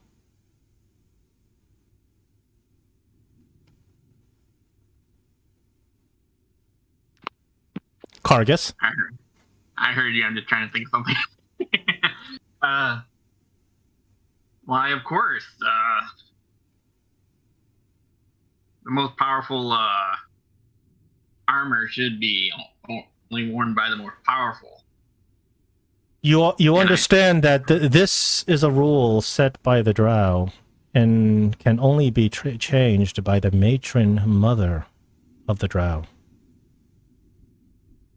So if the matron mother wills it, this is a rule that can be broken. It is not against the will of Lloth. If it is the will of a matron mother to allow one that is not drow to have possession of drow adamantine. Then one must eventually be able to prove that they are powerful to earn. She looks at you and she says, "Win the will of Lloth." She says, "Slay enemies in her name. Lay down a mountain of corpses, and perhaps even a matron mother can be swayed."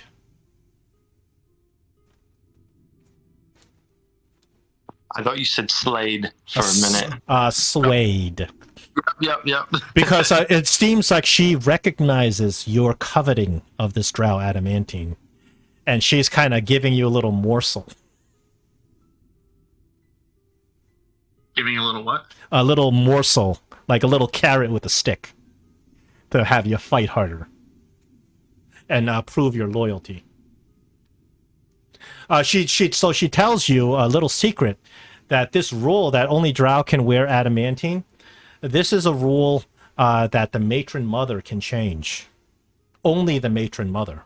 She's not the matron mother. She's second in line. As a matter of fact, when the matron mother dies, it's Malice that will become the matron mother.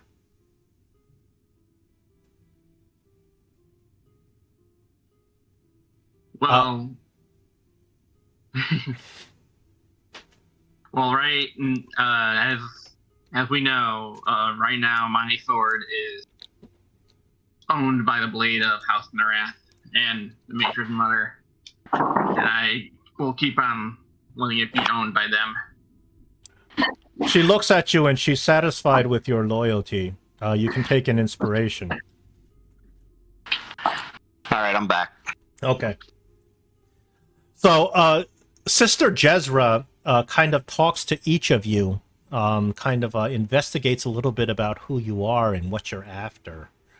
And you notice that when she's talking to you, you get a sense that she's testing everyone's loyalty. You know, you get a sense that she is not a very trusting person, and she's saying things very diplomatically and in a crafty fashion to make sure that you are loyal. So that's your campfire encounters with second sister Jezra. As you guys approach the forgotten tunnels. Thalric, you're looking around and you notice something kind of strange. This was the religion check. There are strands of evidence of necromantic powers that have been recently used. They leave marks upon the earth that you can subtly recognize. And you see that the closer you get to the lost tunnels, the stronger and the stronger these threads seem to weave together. And you realize that whatever is controlling this necromantic energy, it's spreading outward. Like it's not just something that's there; it's moving outward from the tunnels themselves. It's very powerful. It's not the same as the death domain powers that you control, but you recognize the necromantic powers that are kind of seeping out.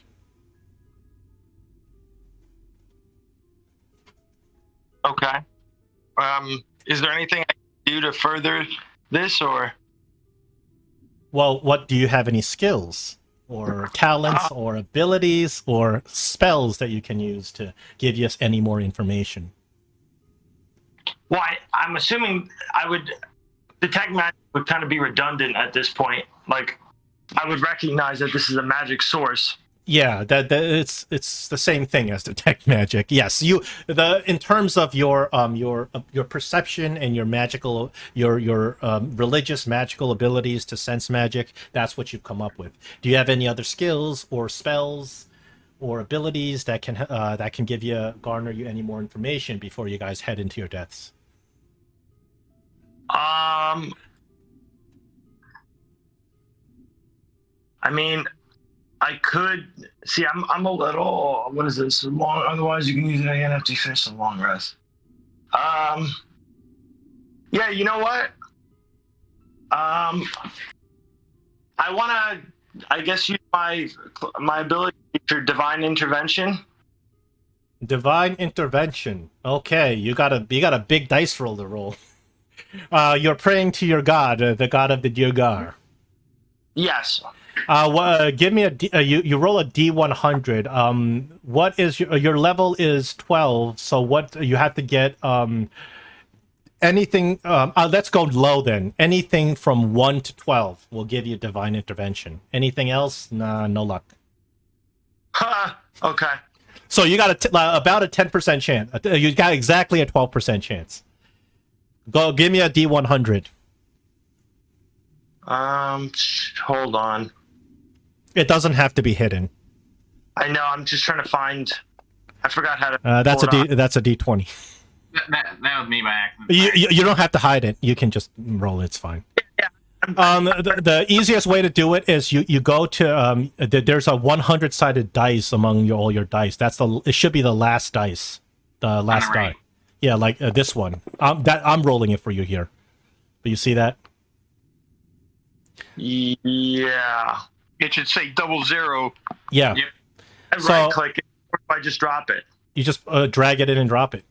Oh, okay. I'm used to right-clicking it. I guess they added that. Nope. Your deity does not answer you at this time. Anything else you want to try?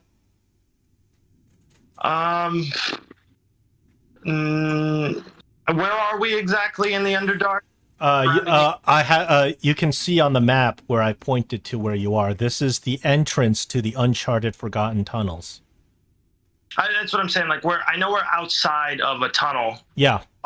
What is around us essentially? Oh, you look around and it's just basically big caverns. The caverns are all dimly lit by phosphorus and mushrooms. That's normal architecture in the Underdark. There's a river the head of a river that was you left about a mile back. Okay. So you can still hear a little bit of water flowing from that river. So, because it's very quiet in Underdark and sound travels very far. Okay. I actually do have a way to contact my deity, but it's with a spell. It's up to you. Okay. I guess it depends on you too, because have you used the commune spell before, or are you familiar with it? Actually, I'm not very familiar with it. I can look it up. What's the spell called? Commune. Okay, let me look it up. It's a ritual spell. 1 minute. You contact your deity or divine proxy and ask up to 3 questions that can be answered with a yes or no. Oh, I like this. You must ask your questions before the spell ends and receive a correct answer for each question. It's like a magic 8-ball. It's a yes, no, or unclear. Okay. Yeah, I like that. It's interesting. Okay. So if I roll that, I'll ask 3 questions within a minute. Obviously, you could set a timer or no. I'm not going to set a timer. That's fine. Okay. And then I guess I'll just expend one of my spell slots, but I'd like to go ahead with that if you're okay with that. Go ahead. You can't really cast it. So, what was that? Well, you can. It's a ritual, right? You don't have to use a spell slot. Oh, so then yeah, I'll do a ritual. Sorry, I misinterpreted that. You do happen to have that holy water. Well, that you don't even need it because it's not the price. Yeah, I mean, you know what I mean. But Okay, so I will sit there and get in a praying stance, I guess, and ask my deity. No, the first question: is there someone controlling the undead? So you kind of kneel down and you pray. Who is the representative of your deity? I don't remember. Let me see. Who's your deity again? L-A... no, hold on. L-A-D-U-G-U-E-R. L-A-D-U-G-U... Oh, Ladaguar. Ladagur, yeah. Ladagur is a lawful evil dwarven deity of the Diergar, the exile harbored. Let me see. He is called the Exile, the Grey Protector. He's a bald, gaunt, 6 foot, 3 feet guy. He's a really gloomy guy. Would he come himself, or would he send his agent? No, he would probably send Streeter, this little spider-like creature, to answer your questions. So before you, only that in an image, in a little illusion that only you can see, this tarantula-like kind of creature appears before you, and you understand the language of this creature. And as you ask your first question, is there something controlling these undead? The creature puts up its mandibles and lets out a shriek, and that means yes. Okay. The second question I would ask, what was her name? Jazira. What's her name? Jezra, second sister Jezra. I would ask, and I'm not saying this out loud, right? No, you don't have to say this out loud. You have enough privacy where you can just be by yourself, where she's not sitting there looking at you. Yeah. I would ask, does Jezra know anything about the Black Anvil? Does Jezra know anything about the Black Anvil? The creature puts up its mandibles and shrieks extremely loud, where you hear it throbbing in your brain. Yes. Okay. And I guess my last question is, Jezra, does Jezra actually care for our benefits, or is she just biding her time to betray us? You did not ask a yes or no question. Because you did not word it that way, you unfortunately forfeited your last question, and the creature disappears. That's fine.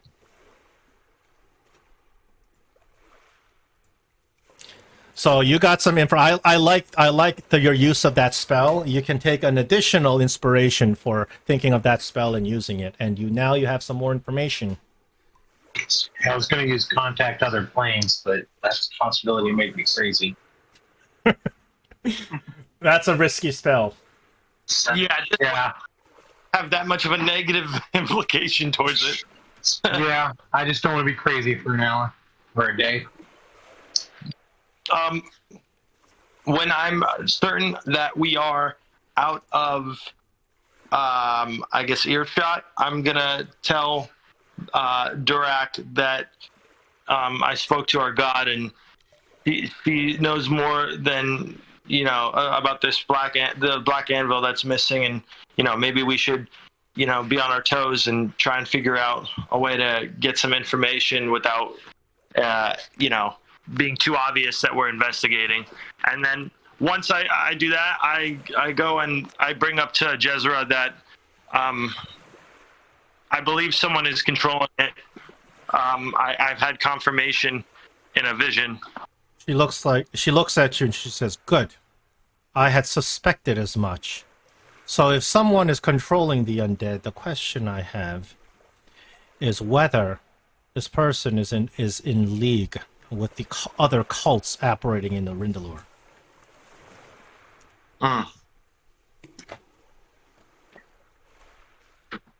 Whatever it is, we are to find this person. But whatever this presence is, let us ascertain what it is before we destroy it. I wish to know if it can be turned to our benefit.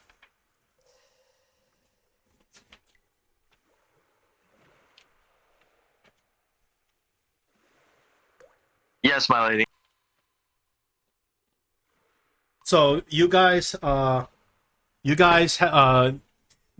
are the direction to go is into this the tunnel, into the Forgotten Tunnels. So you guys kind of very warily prepare yourselves. It's pitch black in there. Of course, you guys have dark vision and whatnot, so it's not a big problem for you. But as you enter the Forgotten Tunnels, at first it's a very wide tunnel. It's like 100 feet across, but the deeper you go in, the more the tunnel narrows, more and more. And now you look on the floor and you see footprints. Not just footprints, you see handprints. Going into the tunnel or coming out of the tunnel? Going in, coming out of the tunnel. Can I do an investigation on the handprints and the footprints to see if they're human or if they're moving like an undead? Yeah, you can you can take a look at the take a look at the handprints. Investigation, I think, is an appropriate skill to use.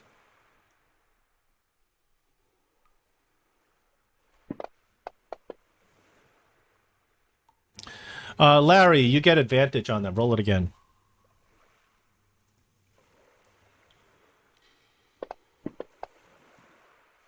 Larry, because you're a necromancer and you cast these animate dead spells all the time, not only do you recognize this as undead prints, but you recognize these as ghoul prints.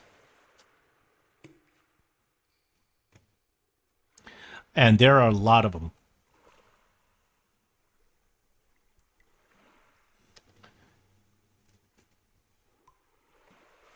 Do we all see prints?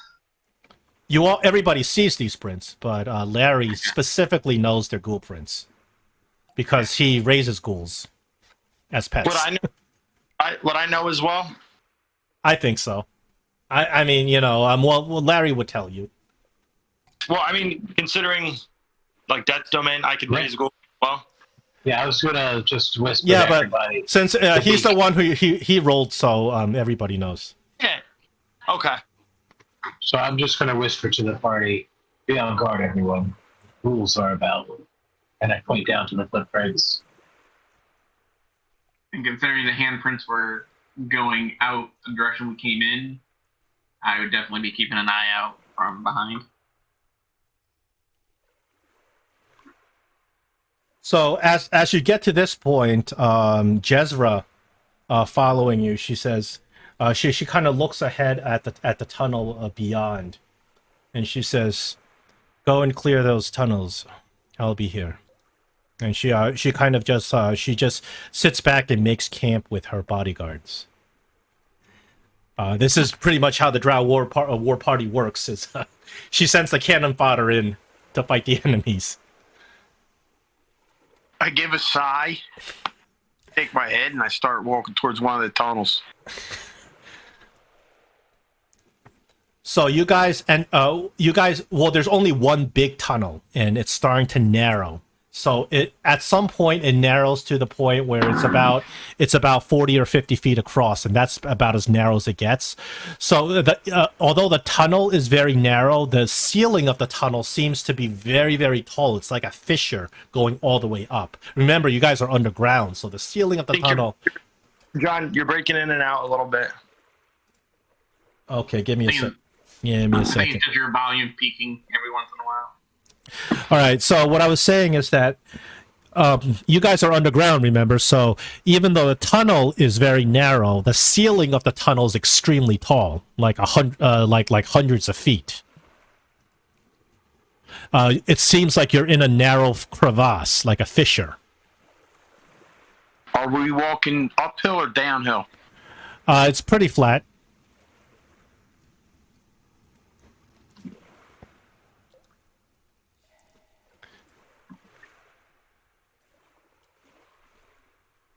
I try tracking the ghoul prints. The ghoul prints are clearly coming from the direction you guys are heading towards. They're walking away from us. They are walking out of the tunnel, and you guys are walking into the tunnel. So they're walking the opposite way of what we're going. Yeah. So as who's in front at this point? I guess that's me. Okay, roll perception. I add guidance. Go add your guidance. Okay. Hold on, John. Or, sorry. Hold on, Durag. Yeah. If you screw up the roll, we can always just roll an extra d4. It's fine. No, I got it this time. It is added. Alright, so drag it over to the castle.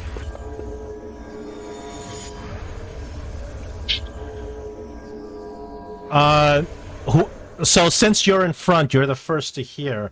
You hear way beyond the tunnel, hundreds of feet. You hear the scratching of hardened claws that echo off the close and high walls of the passage. The claustrophobic confines creating these eerie reverberations. Okay, so I guess. Oh, now let's everybody it's time to take a break while we leave on this cliffhanger. You guys hear the sound of scratching on the rock in the distance.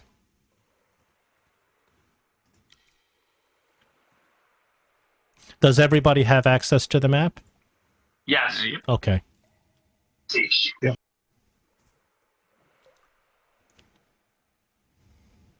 Hearing that, I definitely have my longsword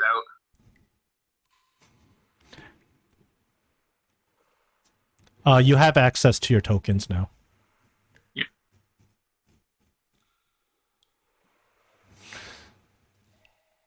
So as you take a few steps forward, in front of you, you see a figure. The closer you get, the more the figure comes into view. It's just kind of very small off into the distance. But as you get very closely, it's a solitary figure standing in the middle of the tunnel. This figure is clad in very fancy, shiny steel armor. You can see that the visor is down, so you can't see who it is.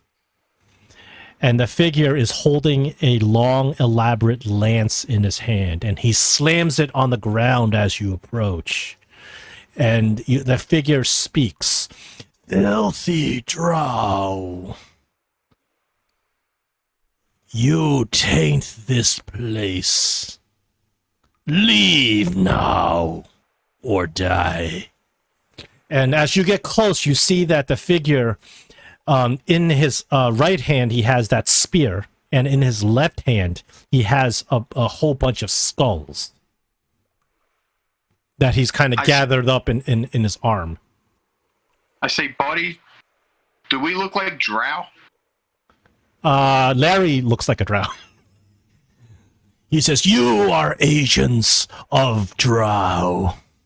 Your evil has no place here among the tainted ground of Torm."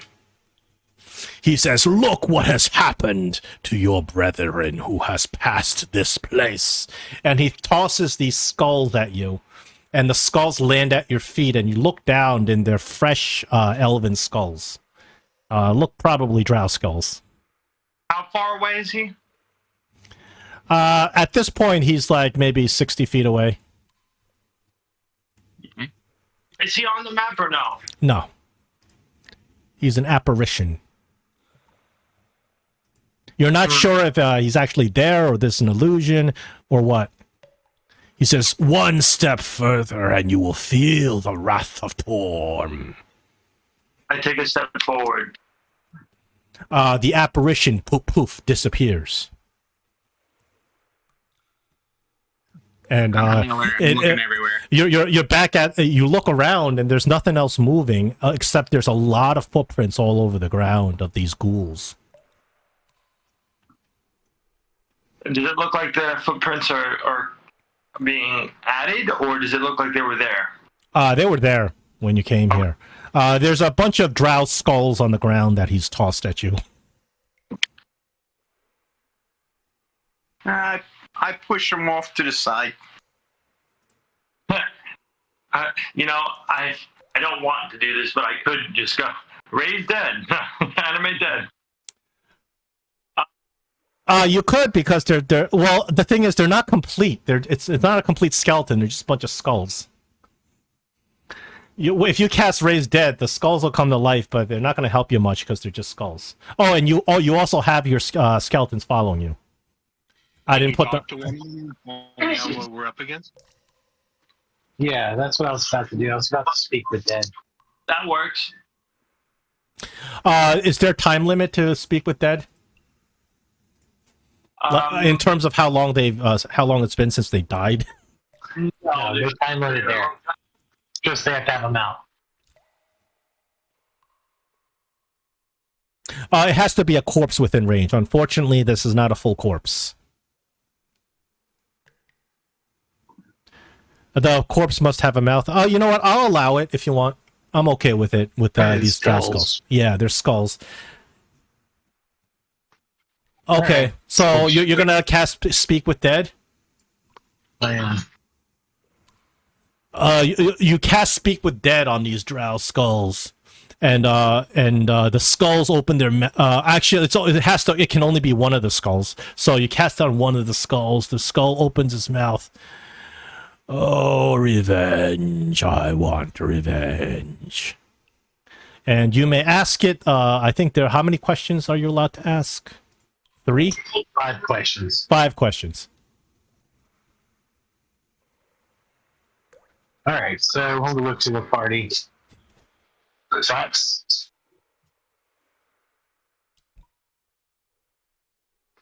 First question I'll ask is, who or what kills you? These should be complete answers, not yes, no. Yeah, I know. So you asked who or what killed you? Yes. Okay. The skull answers, ghouls ripped apart by ghouls, and a ghost knight lanced through my heart.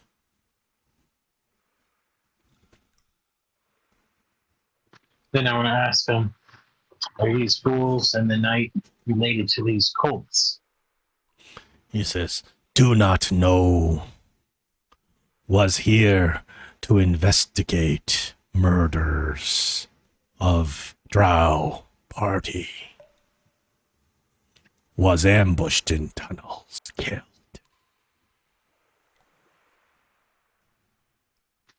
I'm going to ask him if he's part of Malice Naerth.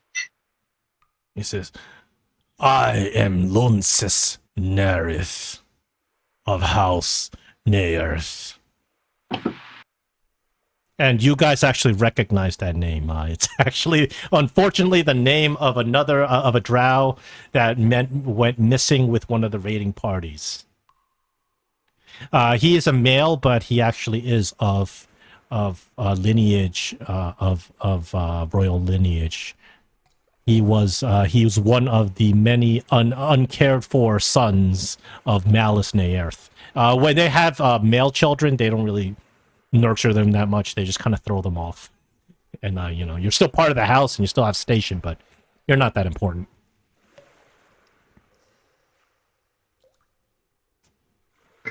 Ask why. Do you know why they were attacking this? Was there a perfect choice? They are guarding evil deeper within. There is guardian ghost. There is another guardian.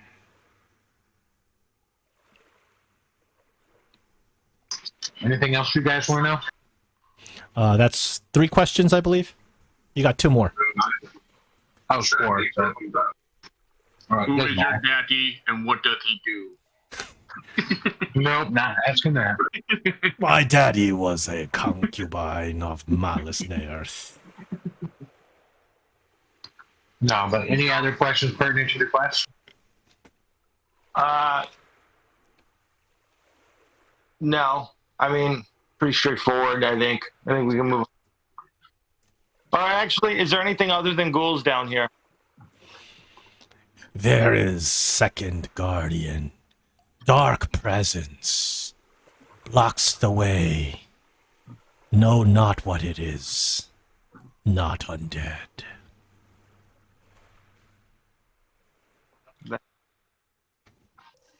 After the last question, I crushed the skull with my boot. Crunch. No, you wouldn't do that. Maybe you would, I don't It's know. perfectly fine to do that. Nobody cares about these male drow. They failed Lloth, and they are worth nothing. Damn. The weak aren't worth it. Fuck them. Yes, that's how it goes when you're evil. Alright. Alright. Alright, guys. Let's Anything- move forward. Okay, so you guys have gathered some important information from Speak with Dead. So you continue to go forward, and the chittering and the scratching gets louder, although you see nothing. Man, there's a fighter and a barbarian.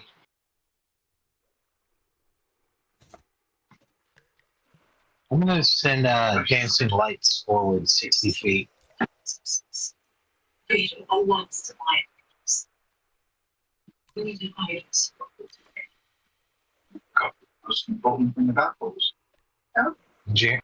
you hear me? Yeah, I hear you. The dancing lights light up the ground forward, and then as you get there, you look, and it appears that you get to a spot where there is a very highly raised, it's about 100 feet raised platform on either side. You can't see the other side of the platform from where you are.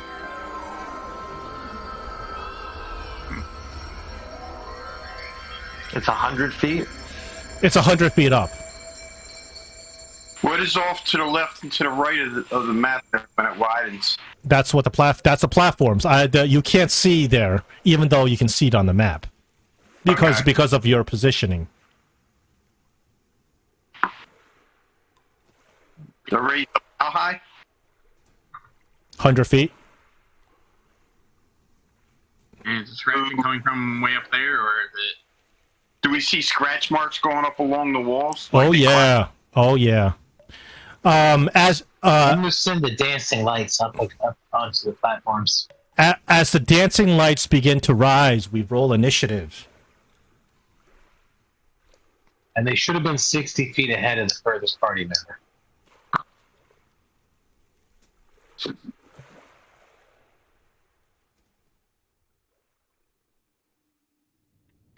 Freaking awesome. That's an awesome initiative.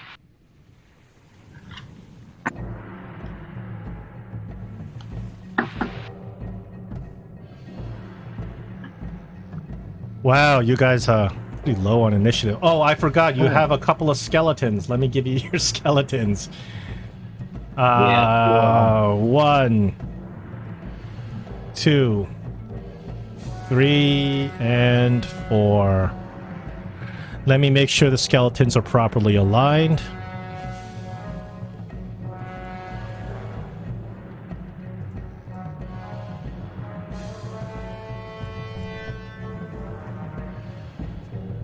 I'll put them next to you, Larry.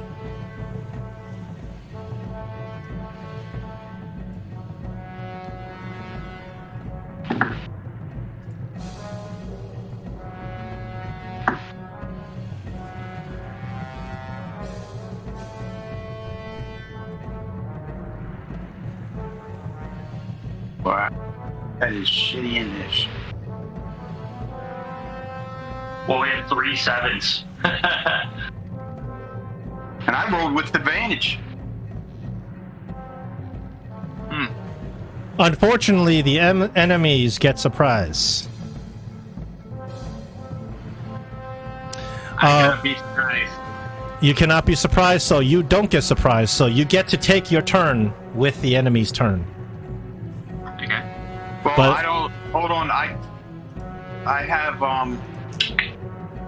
As a barbarian, I have danger sense. So yeah. Are you also unable to be surprised? Yes. Okay, so you also get to take a turn with the enemy surprise round. I'm putting you inside a square because you guys some of you are in between squares.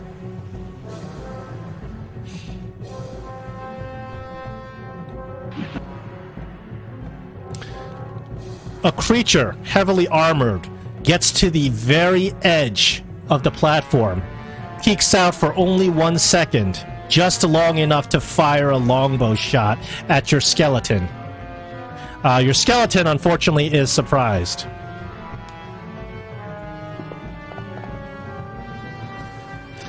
Hits your skeleton.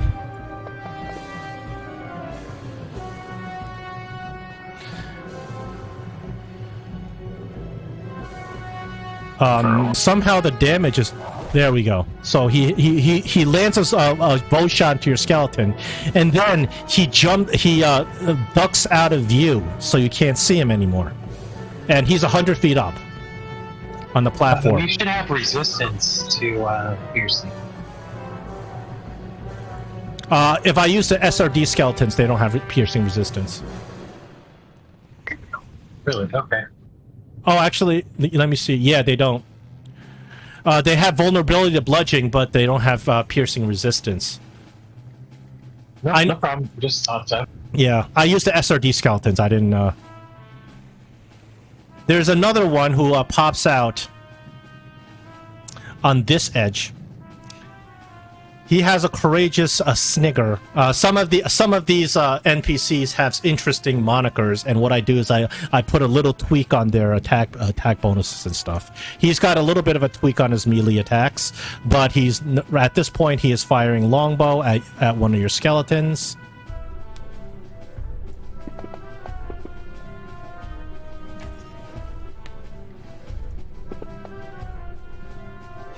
Hits your skeleton, and then he ducks out of view, making himself not a target. Next, armored knight pops out over here.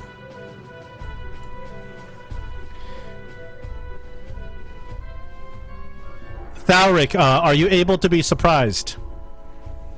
Sure. Okay, so he gets his advantage on you. Oh, he's gonna sink one in ya. Oh my goodness, does a lot of damage, then he disappears out of view. And then we get another knight pops out. Gets your skeleton.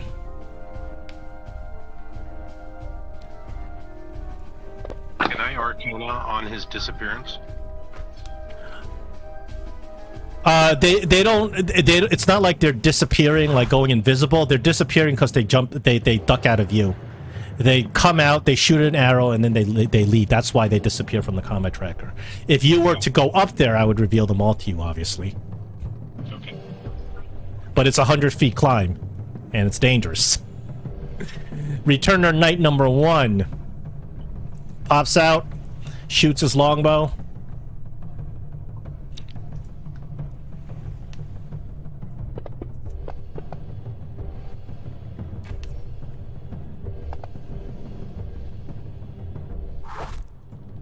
Ups back in. Kargus, are you surprisable? No, I'm not. Yeah, okay. Larry, are you surprisable?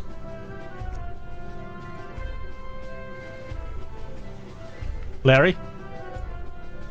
I'm assuming you are. I am, sorry.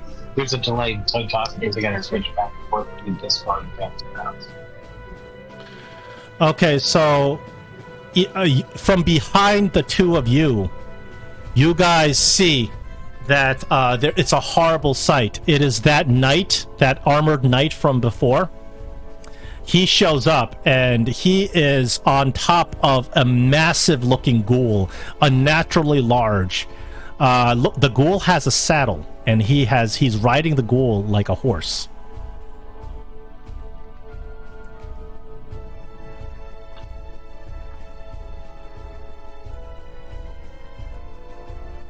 And where's he at?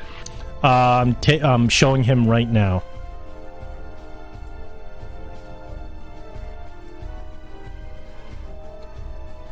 And they are coming, they start flying at you in a naturally fast speed. Kargus, you're not surprisable, so he takes out his lance and tries to impale you with his lance as they do a running trample. Everybody in his path gets impaled. So that's Kargus, his 2 skeletons, and Larry. Kargus, you're not surprised, so you get a regular attack. He misses you, Kargus.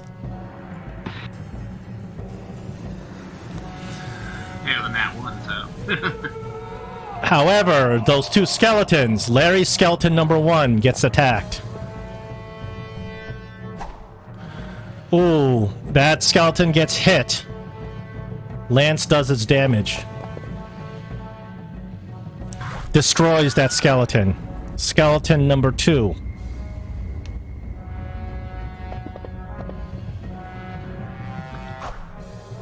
Also gets hit.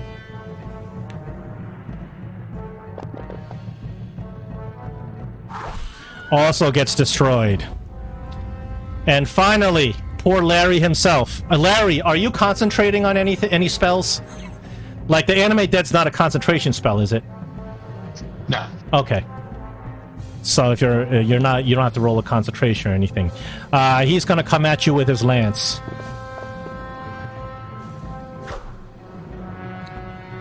Or use my inspiration to try to avoid it. You would have. You can't use an inspiration on an enemy roll. A bard can do stuff like cutting words and stuff, but your inspiration can only be used on your own D20 roll. You can cast shield if you want. You have a shield? I don't think you're gonna get out of this one with the shield. I don't think so. Nope. You're gonna have to take the full abuse.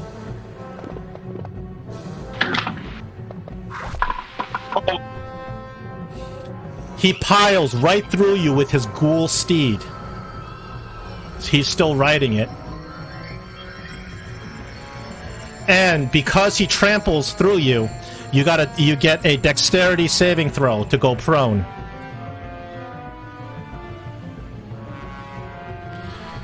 You go prone. All right. Larry. Your skeleton number 1 is dead. And did he just enter my range and then leave? Would I get opportunity attack? You would. Would you like to take it on the steed or this ghost knight riding it? I would take it on the steed. Okay, target the ghoul steed and make your swing.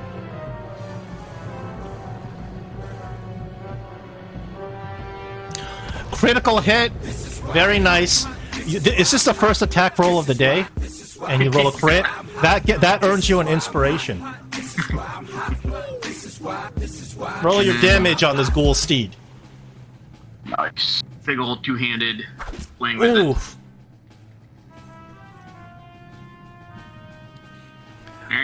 All right, and now it's Thalric's turn. You're up. Okay. And those are Larry's skeletons. Whoa. So there's 2 different people I could target, correct?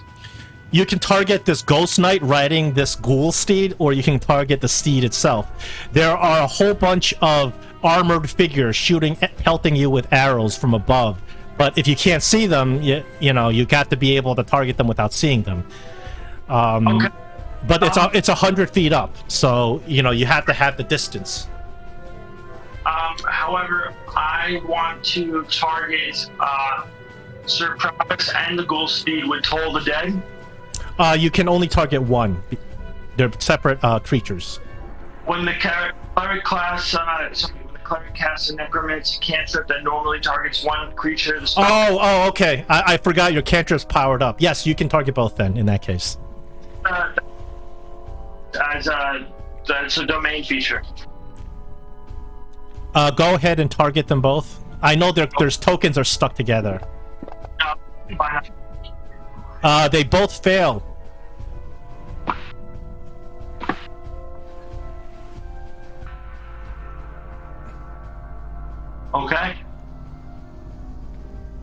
That's my turn.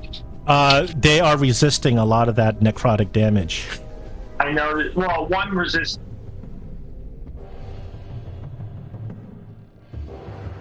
It says the Sir Pravis resisted. The other one did not. Kargus, you're up.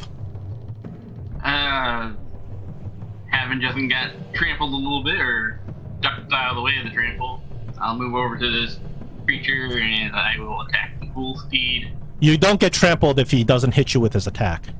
Well, like I said, I ducked out of the way. Yeah. And I will attack. Yeah, if you want to target Parvis, just click on the ghoul steed and the option will pop up. Yeah. There we go. I'm just gonna target the ghoul steed. Big ol' sweeping longsword attack.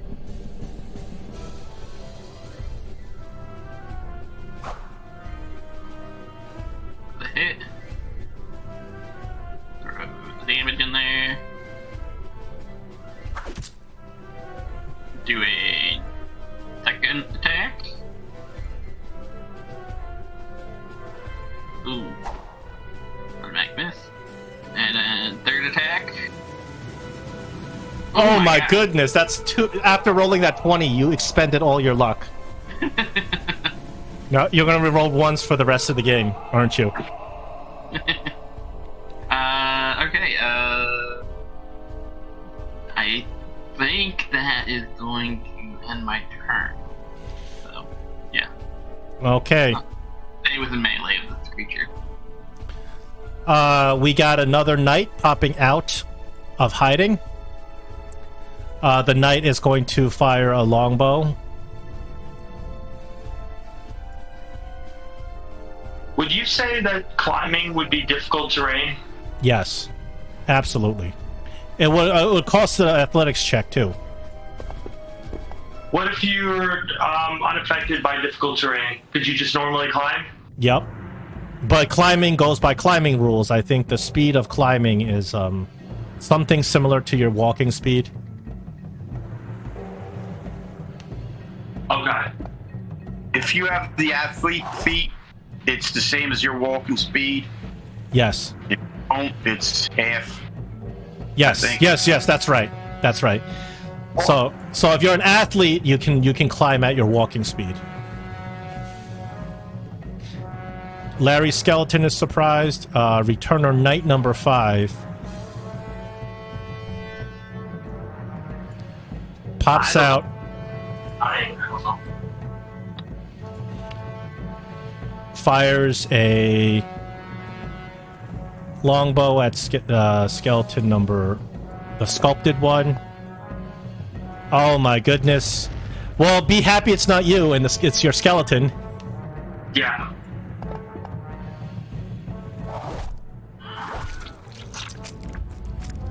He disappears. Skeleton is down.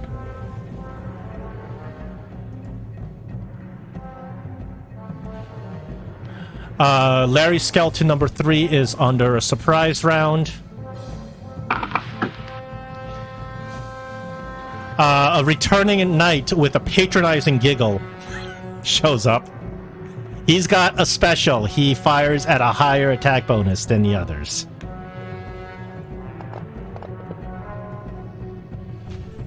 Gets your skeleton. That's all your skeletons. He disappears. Larry, unfortunately, you are under the surprise round unless you cannot be surprised.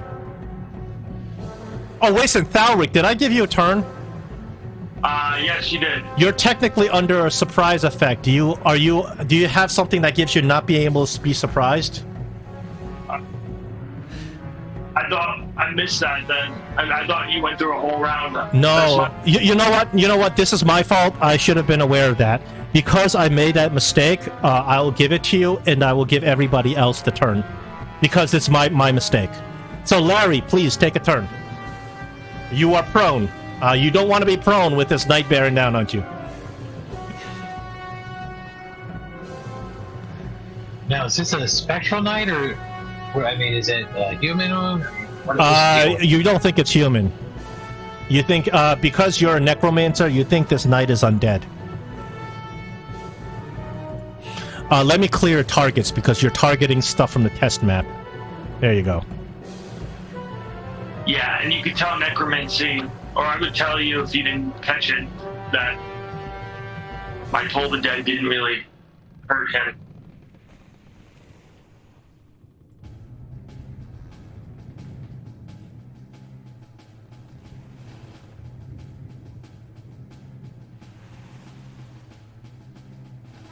For some reason, I can't talk while I'm in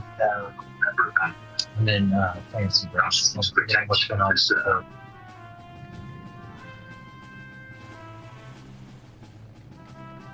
Try signing out of Fantasy Grounds and signing back in. Closing Fantasy Grounds. Don't close Fantasy Grounds because it takes forever to log back in.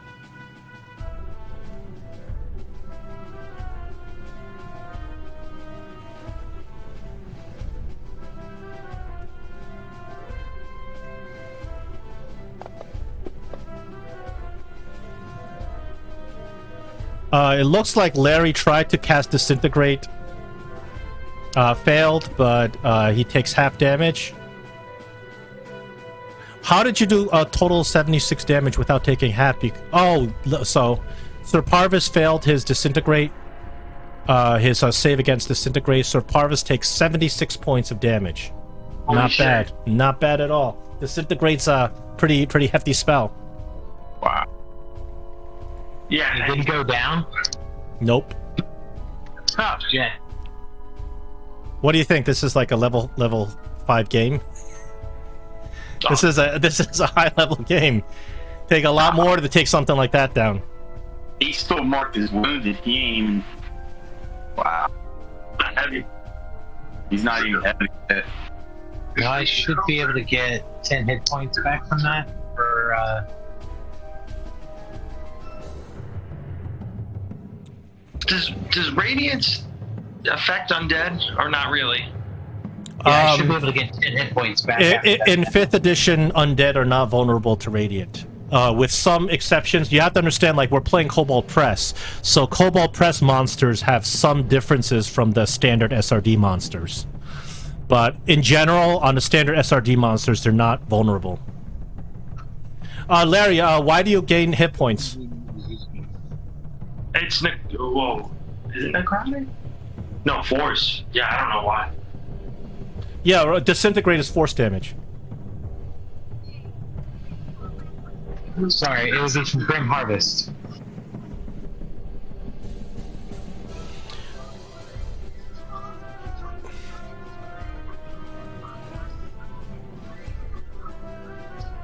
What the heck?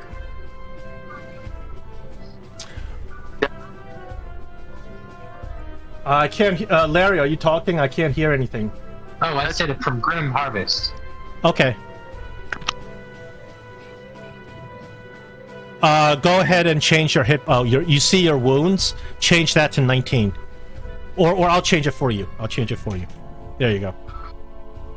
All right. Anything else on your turn? That's pretty that's a pretty good hit. That's impressive.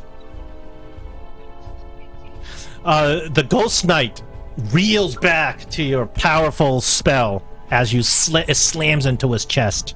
You can see that parts of his Icarus black blood are oozing out of his armor. He looks at you. He looks at you like shockingly that you hit him so hard. He gathers up his lance and looks like he's gonna dash with his horse again.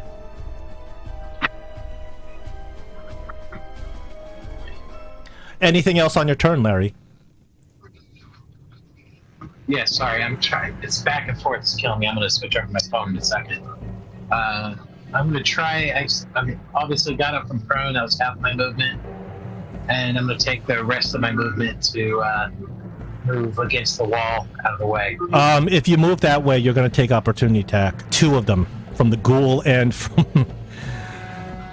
from both the steed and this guy. I'm 15 feet away from him. How are you 50 feet away from him? 15. He's got a range of 15? No, the moment you leave his reach, you get attacked. Yeah. His reach is 10. And the ghoul... Yeah, I'm already at 15. Yeah, so if you move there, you're going to get opportunity attacks.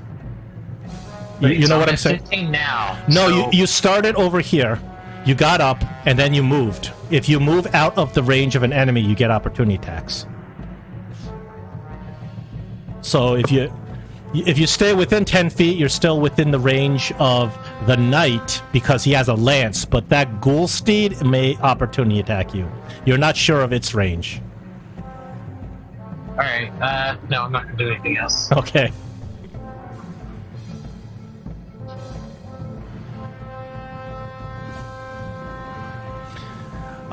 Then you're passing your turn, correct? Yeah, sorry, I'm ending my turn. Okay. This back and forth is killing me talking, sorry. Yeah, you gotta do whatever you gotta do to fix that. Okay, we're going to go. We're gonna pass the turn over to Daga because of the mistake I made. I'm giving everybody the full turn. Okay. Targeting the barbarian. Is that Kargas? Are you barbarian? I believe Durak is the barbarian. Correct, barbarian. No, Kargas is the fighter. He's like a barbarian disintegrate. Durak.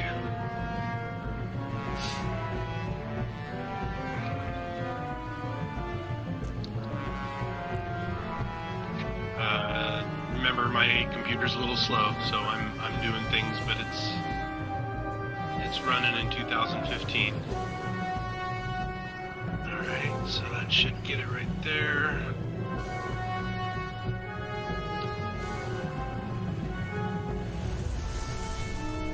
Okay, you cast haste on Durak. Anything else on your turn? Yep. I am flying up 30 feet with my winged boots. Okay. I'm not going to go full straight up. So let me go. Alright. There's 15 over and 15 up. Okay. Which I think gets me right there. And then my elevation is 15 plus 15 on that point. Okay, excellent. And I don't have a bonus action, so it is next. Yeah. I just accept whatever you want to do in terms of flying because you have to do trigonometry to calculate vertical distance. That's dagger correctly. Durak, you have a haste effect on you? Yeah. That doubles your movements, gives you +2 AC, and it also gives you another attack action. Nice. Or you can dash, or it's limited on your additional. You can attack or dash or whatever, but that's kind of it on haste. It's a little bit limited.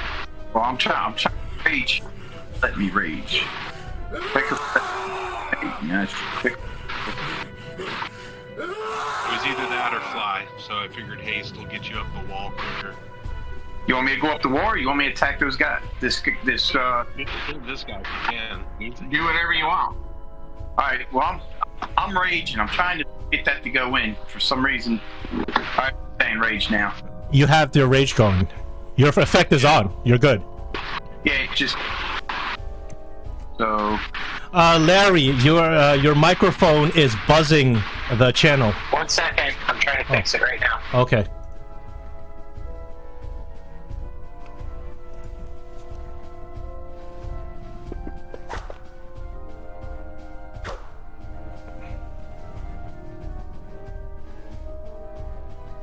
So, hit him. Alright, that should be better now. First attack.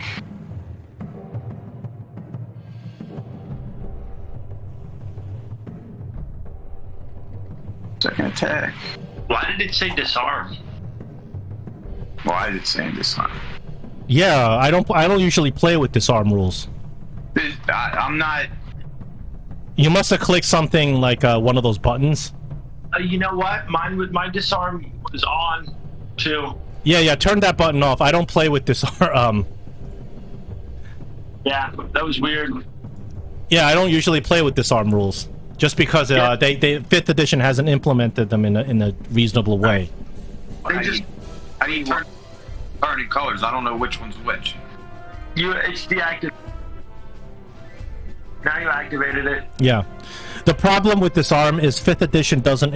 It's an optional rule in a DMG, and the way 5th edition implements it makes it too easy to do. In the past, is a combat maneuver that requires multiple checks to do. So because it becomes too easy to do, it kind of throws off the combat. So I don't play with this arm rules usually. But to be honest with you, I wasn't even paying attention to it. I wasn't either, but I just saw it afterwards. I don't play flanking either, just for simplicity. Alright. So that's my attack. That should have done damage. Yep. And I get a whole nother action from the You get another action from haste that you can use for a melee attack. melee attack.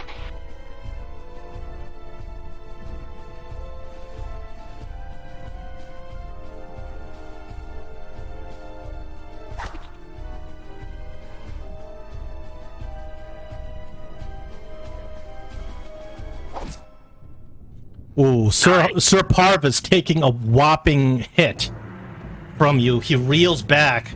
Lance kind of flies up in the air. He's looking around, and he looks like he's going to take off on his horse soon. Alright, well, that should be my turn. That's 3 attacks, because I get an additional action from him and my 2 attacks. And my bonus was raging. All right. So, that would be it. That's a great turn. You really whittled him down. All right, we got another knight who's going to pop out, and he is going to fire. Which is I'm going to hit somebody who can be surprised. That would be Dagger. You're floating around in the air. You're going to be hit by this longbow. Hey, John. Yeah. I just don't lose my turn. I don't know. Maybe it was a misunderstanding when I said that. I got feral instincts. Oh, so you can be surprised, but you don't lose your turn. I don't lose my turn. But it doesn't matter because Dagger's floating up there, so he's gonna attack Dagger. You can keep getting surprised as long as they keep popping out? No. Surprise round is only once, but if they attack you from an area where you can't see them, then they get advantage. Okay. This surprise round is why they have advantage right now. So theoretically, if I lay down on the ground and just shoot with cantrips, then they would have normal attacks. Right? I mean... What do you mean? Well, I never... Damn, LJ. Yeah.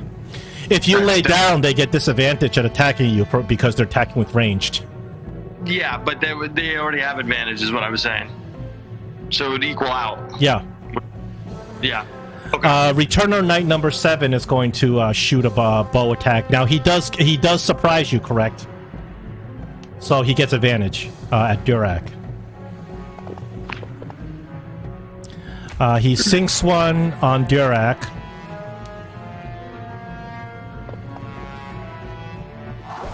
And then pops back in.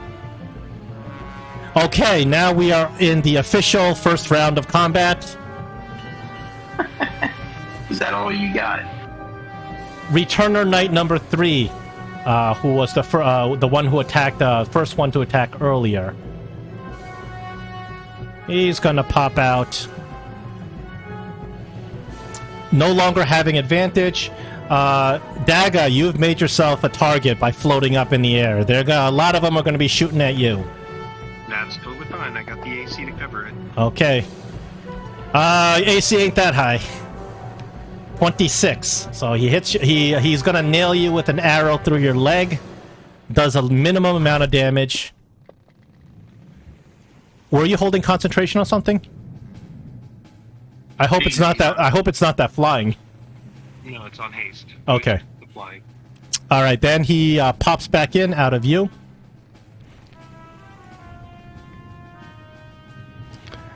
The Returner Knight with a courageous snigger.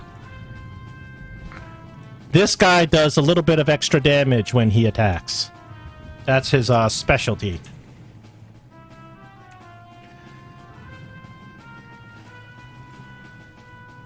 He's gonna fire a longbow. You're too good of a target, Dagger.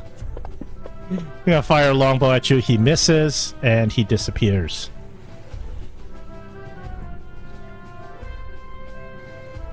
Returner Knight number 4 pops out over here. He's gonna try to shoot Dagger, who looks like a fish in a barrel. But your armor class is too high, the arrow just bounces off.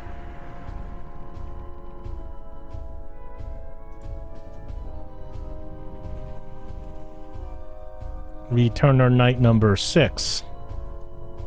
This one's gonna shoot an arrow at Thalrek.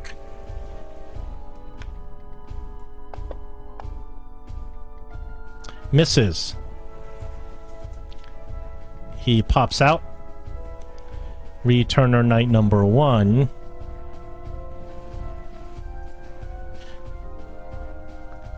Pops out. This one's gonna shoot an arrow at Durak.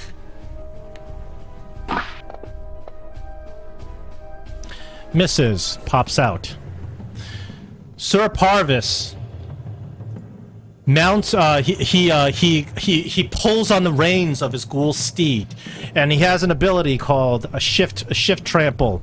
He does not incur any opportunity attacks as he flies forward. He is going to be able to hit Durak and Thalrek. I think Dagger, no way he can hit you. Kargis and Larry, you're not in his path, so he's not going to hit you. So, flies forward all the way over here, going lightning fast on his ghoul speed, on his ghoul steed. He is going to use his lance, and if he does manage to hit you on a lance, then he tries to trample. So lance against what? Do you get what? Will we be able to get an opportunity? No, he has an ability that with this shift trample that you cannot opportunity attack him. He has some sort of supernatural shifting blurry mess. No problem. Durak, lance on you. Let's see if he hits. Oh, he's gonna get you with his necrotic lance. I think I can handle it. You probably can. You're a barbarian. Okay, and you're also resisting some of that martial damage. Also, Thalrek, he's gonna get you with his lance. No! Oh, Thalrek, you get hit as well. Okay, both of you are going to be rolling a dexterity save to go prone. You both succeed, so you remain on your feet.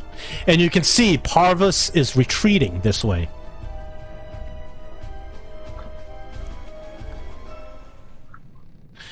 Parvis lets out an ungodly howl. And you can see that some of the returner knights start show up at the same time at the edge.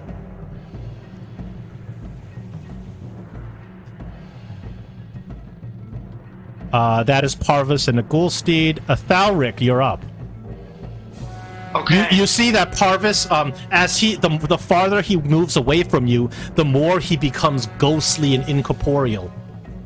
Well, he's still targetable right now, correct? Yes. If you were to fire a ranged weapon, you fire at disadvantage because he is partially etherealized. You can see that he's about to disappear. What if I fired a spell? If it's a spell attack, like a attack against his armor class, it's still disadvantage. So Flame Strike would be disadvantage. No, Flame Strike doesn't count because Flame Strike is a save that he does. So that's normal. So if you Flame Strike, you can target, it's probably him and his ghoul steed, right? So you can target them both. Yes, I believe so. But is it... So let me get this straight. Is it his steed that's carrying him, and the further he gets away, he becomes incorporeal? Both he and his steed are getting incorporeal. You don't know if it's his ability or his steed's ability. Okay. Okay, because in that case, if it was him distance-wise, I think I would have just went with command. But if he's gonna go to corporeal anyways, I'm just gonna flame strike. Okay. So let's see how I can add this on here. I believe I can drop that. So.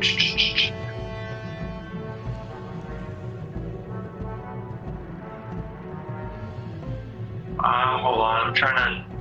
You don't have to drop that. You just target. We know where the area is, so just target him and. Also hit that knight as well. Oh yeah, yeah. 100 feet up, right? They're 100 feet up. A flame strike is like a beam from the heavens. Okay. Yeah, so I should be able to hit 2 of the knights. Yeah. We'll see. And yeah, so I'm gonna do that then. So target all of them.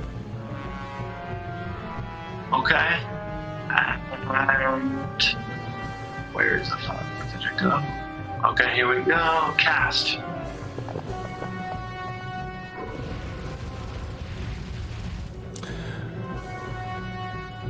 One of the knights succeeds, but everybody else fails. Okay, so I could roll damage now, yeah? Yeah. Yep. Oh, jeez. Wow. I'm so sorry. That was the worst flame strike roll I've ever seen. That's what I was like, oh, jeez. That was the worst 8d6 I have ever seen.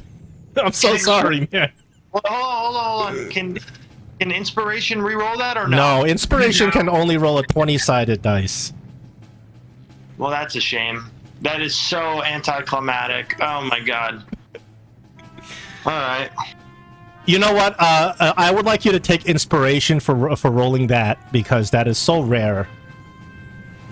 Well, no, I got a bunch of inspiration, but thanks. It is so rare to roll something like that, you know. Okay, Kargas, you're up. Holy fuck, man. Why the clan sends me with you, brother? Yeah, apparently. I will move up a little bit. 1, 2, 3, 4, 5. Right there, I think. Fucked, man. I can't believe it. Sorry. And as I'm running up here, I'm gonna pull out the javelin that you gave me, the +2 javelin. Use my inspiration and throw it at the knight at me, trying to run away. Okay, so if you use your inspiration, it's a normal roll. Okay. And that's gonna go against Get 12 damage.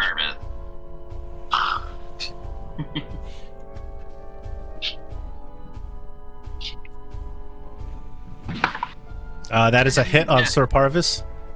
Sir Parvis, come on, holy. Wow.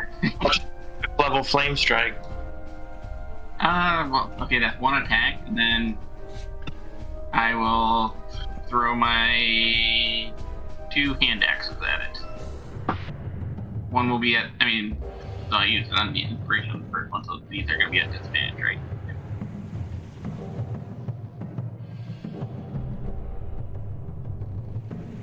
Your Parvis.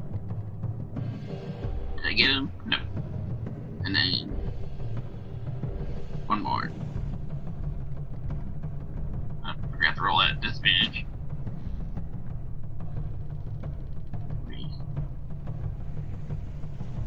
Roll that again. For disadvantage if it's. I would have hit him anyway, so okay.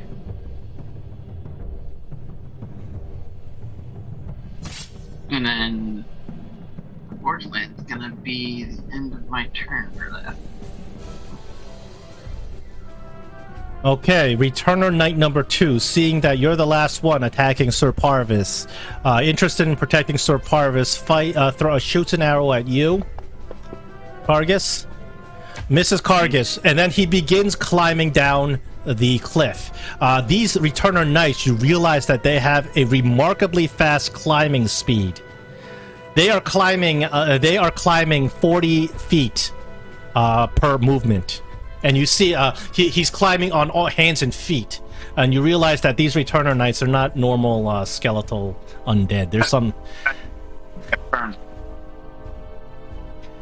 Returner Knight number 5. Also, same thing. He fires an arrow, and after firing the arrow, will begin climbing down. So, fires an arrow at Kargas. Misses, and begins climbing down. The Returner Knight with a patronizing giggle. Also, firing an arrow at Kargas. They all fire at you because you're the one who hit him. Oh, boy. He lands a whopper on you.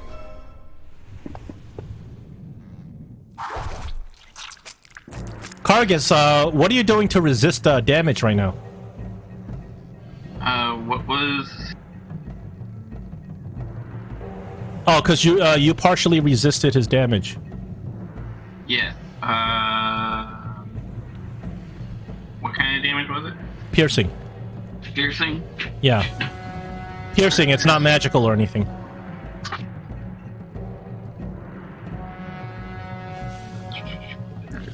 Is it part of being a Durgar? No. No, it is something, I think. Let me just double check. Is part of your being your Rune Knight thing? That's okay. Yeah, that's okay. We can look it up later. Larry, you're up. Larry, all these these Returner Knights are in view. And so is Sir Parvis, but you can tell that he's retreating. So, real quick, guys, do y'all want me to kill Parvis or kill a bunch of these Returner Knights? No Parvis. Kill Parvis. That's where we're going. Yes. Alright. So all I gotta do is hit him, and if he leaves my range, it'll still continue, so... This is gonna be the end of Parvis. What are you attacking him with? Immolation. Is it a save on his part? Yeah, but it still continues even if he saves.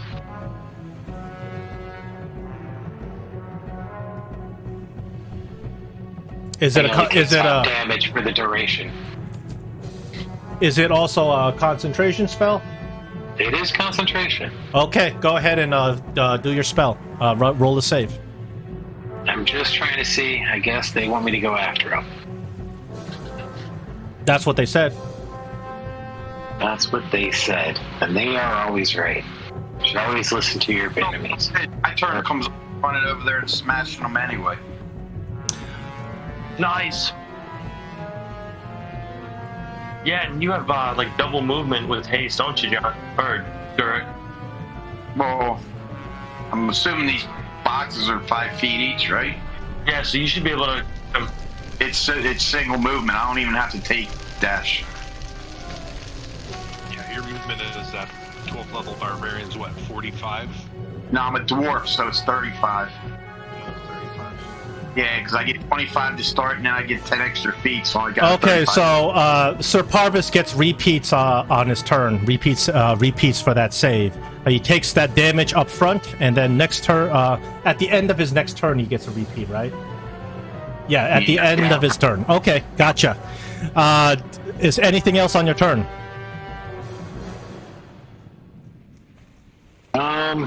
Sir Parvis screams in agony as he rides away burning. Yeah, he should continue burning even after he finishes riding. So I don't need to see him for him to keep burning. Yeah, I know, but he will continue his saves on his turns. And so I'll just retreat further backwards. So I will continue rollings, or you will continue rolling saves for him even when he disappears. So he should be damn near dead. Durak, you have 65 feet you have 70 feet of movement with haste. I don't need it. I'm also about spell tap too, so. All right. Are you finished with your turn? Yeah, sorry, I got to hit end round. Okay, Daga, you're up. Hey, John, just to let you know, you still have Larry at the round. Oh, Larry, I'm sorry. You're still prone. Let me unprone you. Daga, you're up.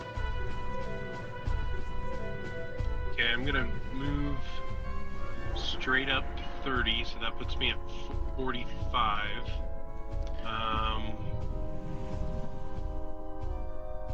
And they're 100 feet above me, right?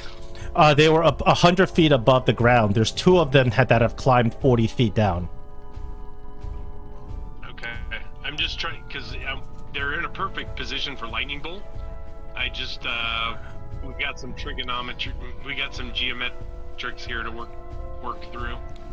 So how high up are you? So if I make my standard move, I'm up 45. From the ground? Lightning bolt. Yeah, from the ground. Okay. What's the thickness of the lightning bolt? 5 feet. Unfortunately, you're not going to be able to get them in a straight line 45 feet because they are 100 feet up. There's one of them that's 40 feet down. That's definitely in range. But in order to get them all in a line with a lightning bolt, you have to be 100 feet up. Okay. All right. So I'm gonna double fly, double move. How high are you off the ground with a double move? I'm gonna take a move action and then fly on my standard action. So I'm at 75. 75. Okay, so they are about 15 feet above you. The ones that have not climbed down. Okay. Maintaining concentration. And how close are you to the walls? Like, are you within melee range of one of these guys climbing over and swiping at you? Or are you? So. Okay, you're staying out of melee range. Yeah. I'm off. I got my 2.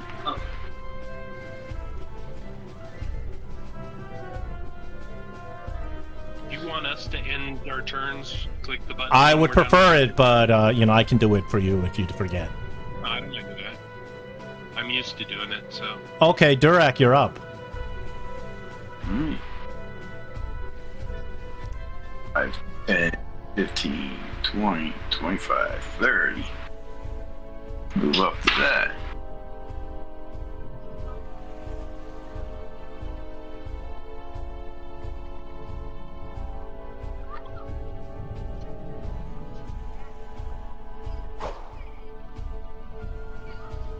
It. Nice. Travis has got to go down. Travis has a lot of hit points. Good lord. Appropriate amount of hit points for level 12 epic party. Ooh, that was a third attack. Or maybe he's regenerating, you're not sure. You've hit him a lot and he's not dead yet.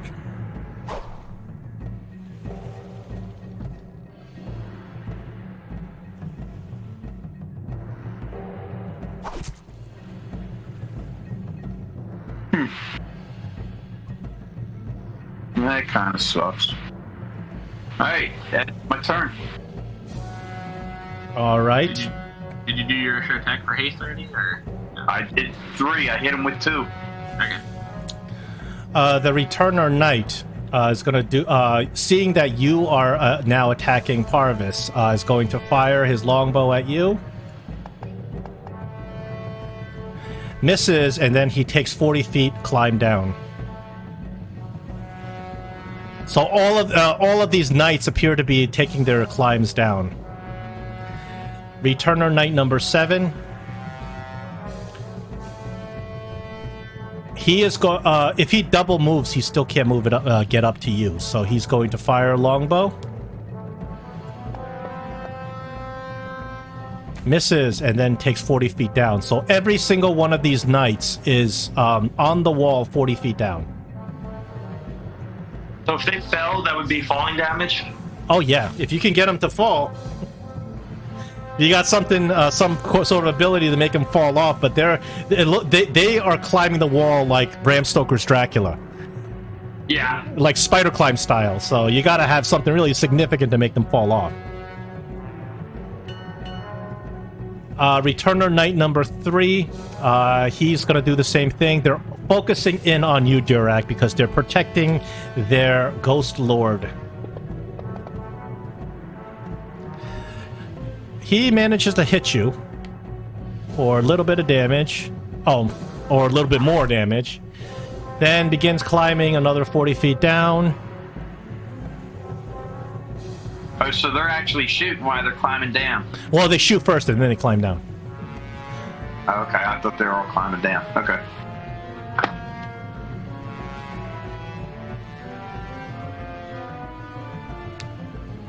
They take their turn when they in the beginning of their turn. Their action is to shoot, and then after they shoot, they continue to climb. That's what I mean. They're shooting at they climb. Yeah. They can grab onto the wall with their feet. You look at their feet, and there's claws on them. Misses. Continues to climb down. On the beginning of the next round, they'll all be down. Now they're like they're all kind of like 80 feet by the end of this turn. They are all focusing on you, Durak, to get you off their Ghost Lord.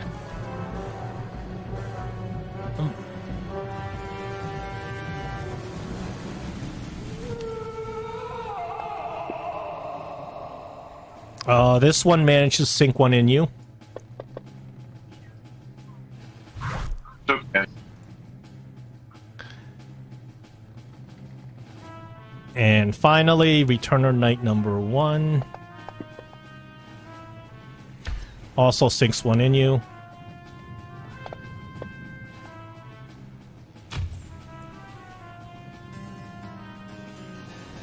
Alright, Sir Parvis uses his shift ability. He howls in pain, and you can do that immolation damage now. Okay, 1 second. The ongoing damage. Oh, wait a second. At the end of its turn, it has to repeat a saving throw first. I'm sorry. So he does a shift ability to be able to move without incurring opportunity attacks. Hightails it out, and you realize that he is almost faded out completely. Next turn, he's going to disappear. But at the end of this turn, he's still under the effect of the... And he double moves, of course, so he's all the way over here.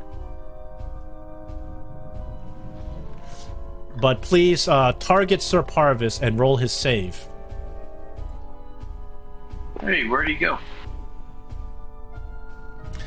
He unfortunately... Did I do that? Yeah, you did that. Oh, where's his lair? Unfortunately, he succeeds in a save on your immolation, and he is. I will give you like I will. You have to hit him at disadvantage at 3/4 cover right at this point. He's so far away. He's unnaturally fast. Thalric, you're up. Was this a movement that was it his special ability to move that he wouldn't take opportunity attack? Yes, yes. Okay. You're not sure if it's from him or his ghoul steed, but this is they move together on the same turn. Okay. How far is he? At this point, a very faint image of him is about 120 feet away from you. So if I moved up 35 feet, or sorry, 30 feet. That's 120 feet from me. Yeah, but if I moved up 30 plus... Yes, you can run after him, but unfortunately he is faster than you. You can run after him. Maybe we try to hurl something at him, try to do a range attack at him. You know if it's worth that at this point. So, yeah, I think what I'll wind up doing is just focusing on the because they're not leaving. I'm actually extremely impressed in how much damage you managed to do against Sir Parvis. Yeah, with my flame strike, right? Well, no, the disintegrate first of all, and then the immolation, and then all the hits he took. I am very impressed in how much damage you've done to him. But Thalrak, it's your up. Okay. When you're level 12, enemies routinely have 100, 200, 300, 400 hit points. It's just how it is. You're up, Thalrak. Yeah, like I said, I want a bonus action spiritual weapon. Very nice. Drop a token somewhere so we know where it is. Okay. So it says I can do the spectra within 60 feet. Are these guys? Let's see, Returner Knight right here to my right. Let's just say all the knights are just to simplify things because it's hard to keep track. All the knights they have moved 2 times. So 1 time is 80 feet. So they're all 20 feet up. Yeah, how do I drop a token? Do you see that spell in your character sheet? Oh, do you have the Raptui spell? Yeah, you have it. So you see that spell, spiritual. Oh, there you go. You figured it out. The token's just a marker, so we know where your spiritual weapon is. Yep. Yeah. So this one you can definitely reach it and attack with the spiritual weapon. Okay. So it's right there. On a hit, the target takes your force damage equal to 1d8 plus your spellcasting modifier. You can actually upcast spiritual weapon too. If you cast it at its standard level, yeah, that's the damage. Okay, so if I do it at a level 4, it is plus a d8. Yeah, that's 2d8 plus your spellcasting. You see what I mean? Yes. But you have to make the attack first. Okay. So I attack and then that's the damage is what you're saying. Yeah, so if you expand spiritual weapon, you see that there's a lot of stuff. There's the attack, which is the +9. Oh, you crit with your spiritual weapon. Very nice. So this is going to be a little bit complicated on how to do it. Yes, there you go. You figured it out. Okay. Now just drag the damage onto the enemy. I can just press damage, right? If you have the enemy targeted, you can just press it. Otherwise, you can drag it onto the enemy. Very nice. 4d8 on your spiritual weapon. And that's only your bonus action. Okay. And now I'm going to do... Let's try this the real way now. Or not the real way, but let's do this again. Flame Strike one more time. All right. So I'm going to move this probably right about... Just so I can see if it'll work. Not letting me move it. I'm gonna hit. Yeah, right there. Thank you. For some reason, it's attached to that token. I don't know why. Just target those 4. I'm gonna get rid of this flame strike token. Yeah. Just target those 4. We already know where you're hitting. So 1, 2, 3, 4. Roll their save.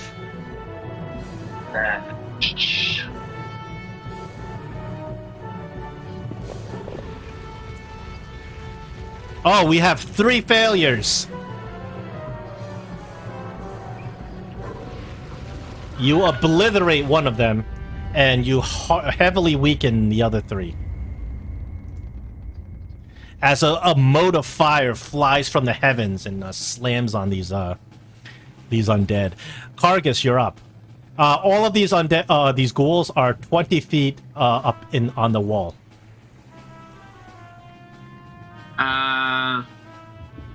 They're all coming down towards me. I will find a good central position, and I guess I will hold my action of attacking the first one that comes near me. That comes into your range, right?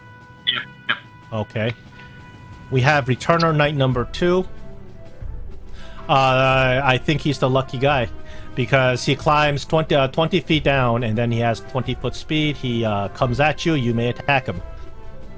You get your full complement of attacks when you attack as a held action. Even though there's some debate on whether you get 1 attack, I don't think it's fair to hold your action and get only 1 attack when you have 3. It just doesn't make sense. It's just not worth holding your action at that point. Yeah. Big old double-handed swing with good hit. Sword. Good hit. There's the damage. Second one's no good. Yeah. Third one's another good hit.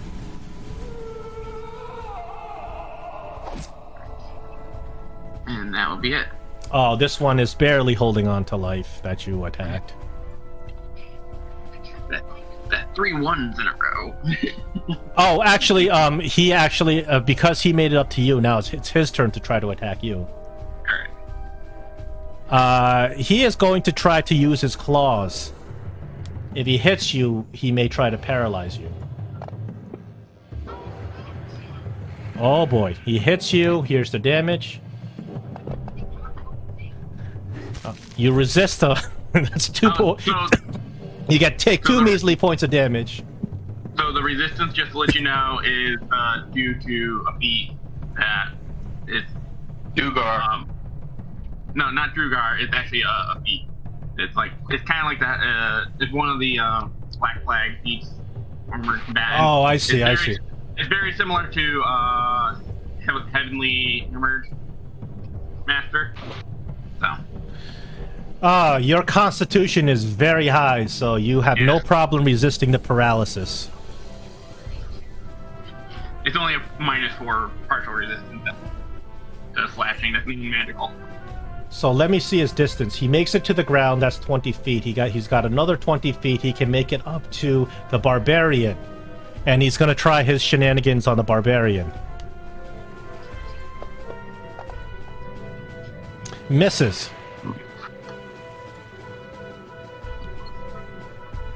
The one with a patronizing giggle. Let me see. He gets down here. He's got 20 feet. He can make it up to the barbarian. Tries to use his claws on the barbarian.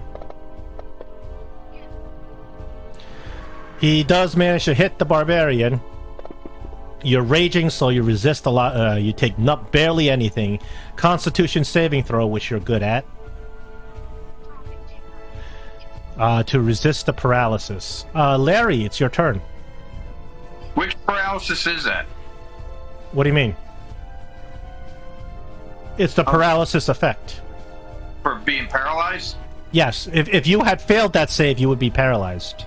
Oh yeah, I'm just saying I also get advantage on that because of my racial features. You get advantage on paralysis saving throws? Yeah, advantage, illusions, charmed, and paralyzed. Oh, okay, you should have told me, yes. Then next time I roll, I will give you advantage on it. All Drugars get it. I didn't realize, I wasn't, I knew that, but I've forgotten. Yes, in the future, I will give everybody advantage when I roll those. You all saved anyway. Yeah. Larry, you're up.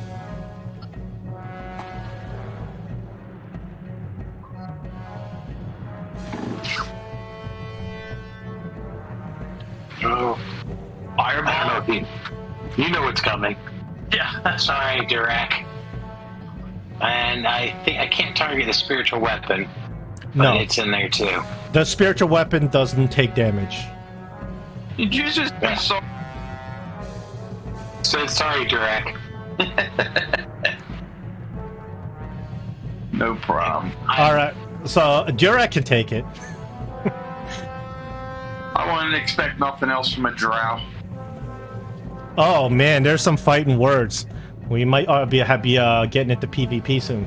All right. I'm gonna upcast this at 5th level as well. Okay. So target everything in range. I already have. Oh, you did? You have? Yeah. I don't see any targets on your targeting thing. Okay, then I screwed up. Best way to target is hold down control. Yes, and then just click everything in your range. There you go. With I'm no not 100% sure how to upcast. Okay, this is the way you do it. First, you roll everybody's save to see who succeeds and who fails. So click the button that says saving throw on the fireball spell.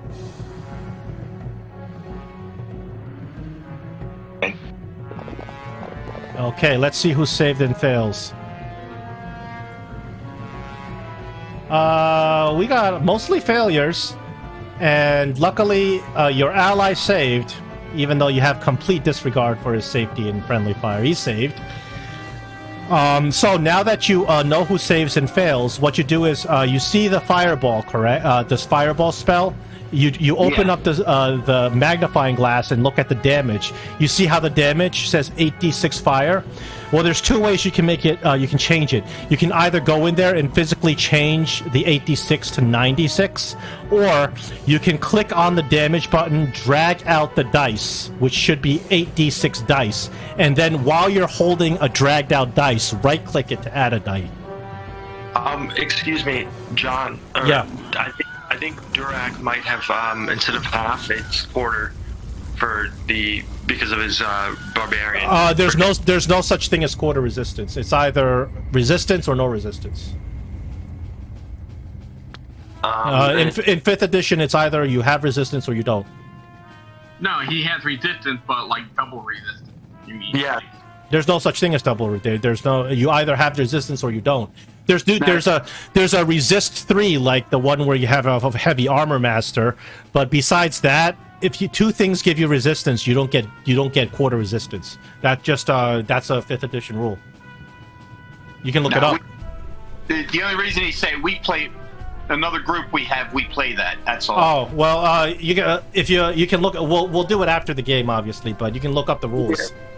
No, I'm just saying we play in a different group, so he thought. I gotcha. That's all. No big deal. Yeah, whenever you play with a new group, you always have to kind of go. So Something else, I think. Let me do whatever you're doing. I'll just look at it up on my own time.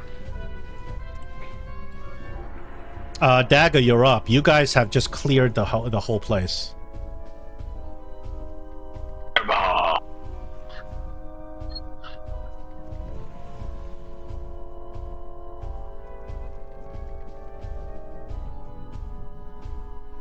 Dagger, you muted. You must have muted yourself, Dagger. And I'm sorry about hitting you with the fireball there. Right. Was it my turn? I'm sorry. Yeah, sorry about that, Durak. Sorry. Durak barely took any damage. He's got over 100 hit points. Oh, I got well over 100 hit points. He's fine. Twas but a flesh wound.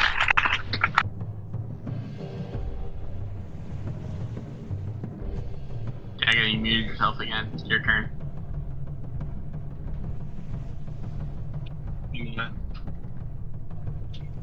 guys are killing everybody way too fast, and Yeah, he was trying to set up a nice lightning bolt, but Go up and just cast. I'll go up another 30 and cast a firebolt at this guy. Well, can I ask you a question before you do that? Sure. Do you have anything ranged that could hit Sir Lancelot all the way out there? He ain't off the screen yet. He ain't gone yet. about 150. If you have an Eldritch Spear, maybe you can hit him. But because of how he's becoming incorporeal, you're hitting at disadvantage and three-quarter cover. Yeah, but Well, I do have my lightning launcher, which is 300 feet on its long, but it's minimal damage, so not really. All right.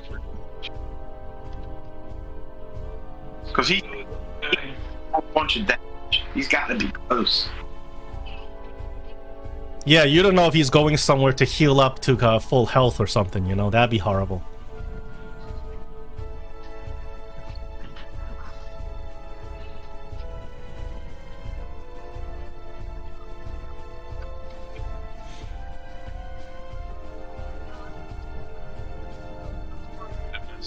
I can't see.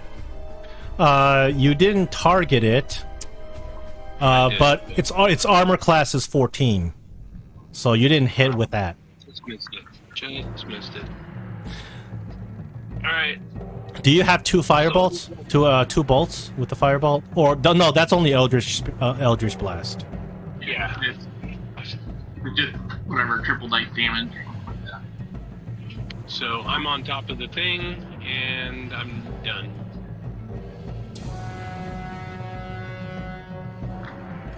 Jarek.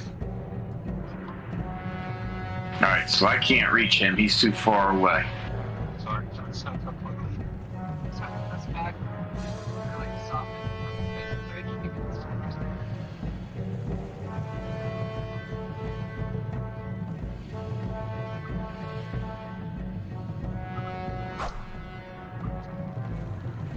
That's it, huh? Wow.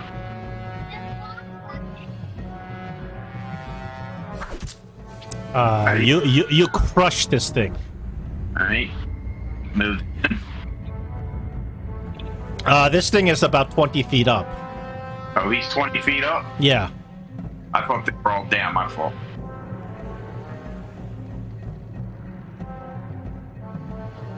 Alright, well, I guess I'll throw a javelin at him. Go ahead.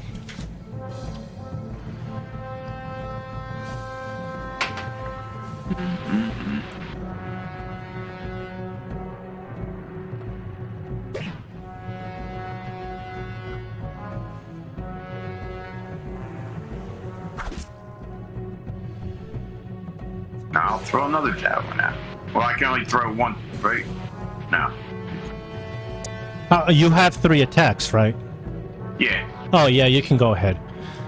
This is my- Technically, I think when it comes to the rules, I don't know the rules actually very well, but in the past, I've been told that when you have multiple attacks, you can only attack with the same type of weapon that you attacked with previously. But I let people attack with whatever weapon they got. Oh, okay. It's just a Jeremy. I remember there was a Jeremy Crawford argument online. Well, you miss anyway. It doesn't matter. Yeah, I'll do whatever you say. If you say No, I prefer that you attack with whatever weapon you got, because it sucks to be like I can only do one attack when you're at a high level and you're supposed to be attacking 3 times a turn. Right. I got you. Okay. So, John, Yeah. I realized what I was trying to say, and I think it came out wrong, and I guess this was the question. If a barbarian is raging and they take half damage to everything except psychic in this case, right? Totem or whatever his subclass is. Yeah. If he passes or succeeds it and it's half damage anyway, wouldn't it be half of that half? By default. So how does rage describe taking half damage? Does it describe it as resistance? Yes, it is resistance. So therefore, resistances don't stack on the same resistances. You know what I mean? So instead of it being like if it's 20 damage and then he succeeds, it would be 10, but that's it. It wouldn't be 5. Yeah, it wouldn't be 5, even if he has additional resistance for some reason or another. Okay. So resistance is just resistance. Even if the barbarian rage is described as a resistance to damage, it doesn't stack with another one. That's the whole idea of it. Because it's something actually we went over in the past. I've gone over it in the past because things can get really complicated when you're doing more math and stuff like that. And then was somebody put up the way it's written inside the PHB. If you're taking half, because it says if you a target takes half as much damage on a successful one. It doesn't say resist, but I mean, is that pretty much the same thing as what we're saying? No, that's different. Taking half as much damage on a successful save is not the same as resistance. So I'm saying if he took half as much damage on a successful save, and since he has resistance, it would be resistance of the half damage. Yes, is what I meant. Yes, that's true, and that should automatically be done if you have the right effects on. Okay. Yeah. Thank you. That's true, of course. That's Okay. not resistance. That's just successful save. Yeah, that's different. That's where I'm getting the Yeah. quarter. Yeah. damage from is- Okay. Yeah, but you described as double resistance, which is not doesn't yeah, make sense. Yeah, correct. Okay. I was All right. sorry. All right. Anyway, this Returner Knight's been waiting to try to hit Kargas. Sorry. He's gonna try to claw Kargas. Crazy old adventure one, too. And he misses. Okay, you got Returner Knight number 3 is gonna run up and engage Durak.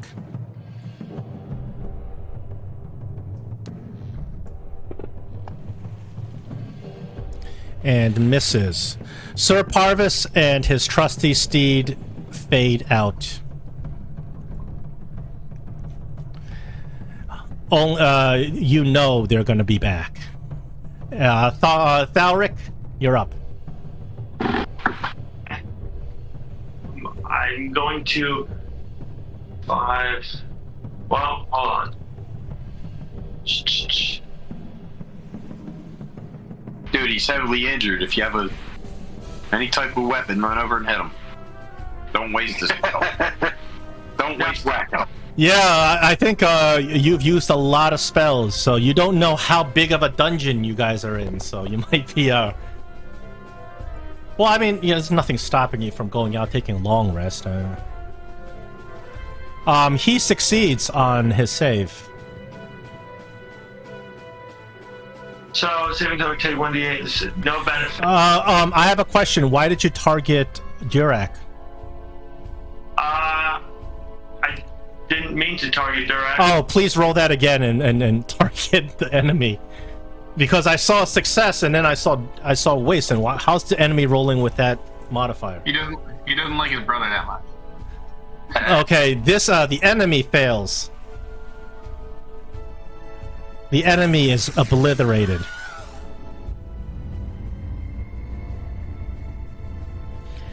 Here's your spiritual weapon, moseying along. And then roll the hit.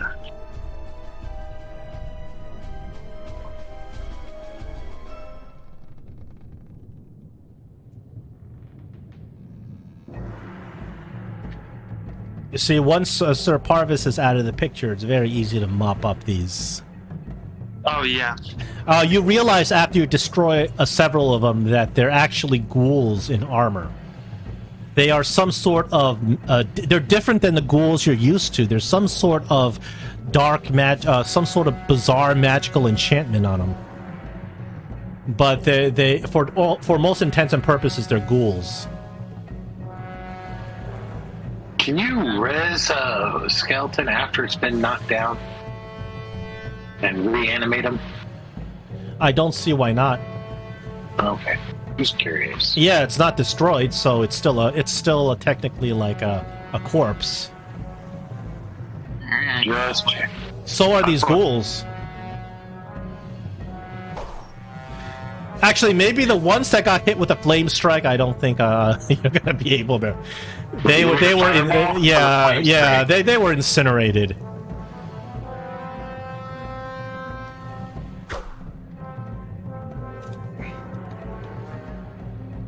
And that ends this combat.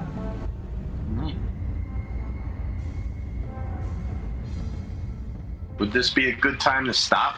I think so, because we went over to 11 o'clock. There's a lot of content in this adventure, but obviously it's because of we had to start early.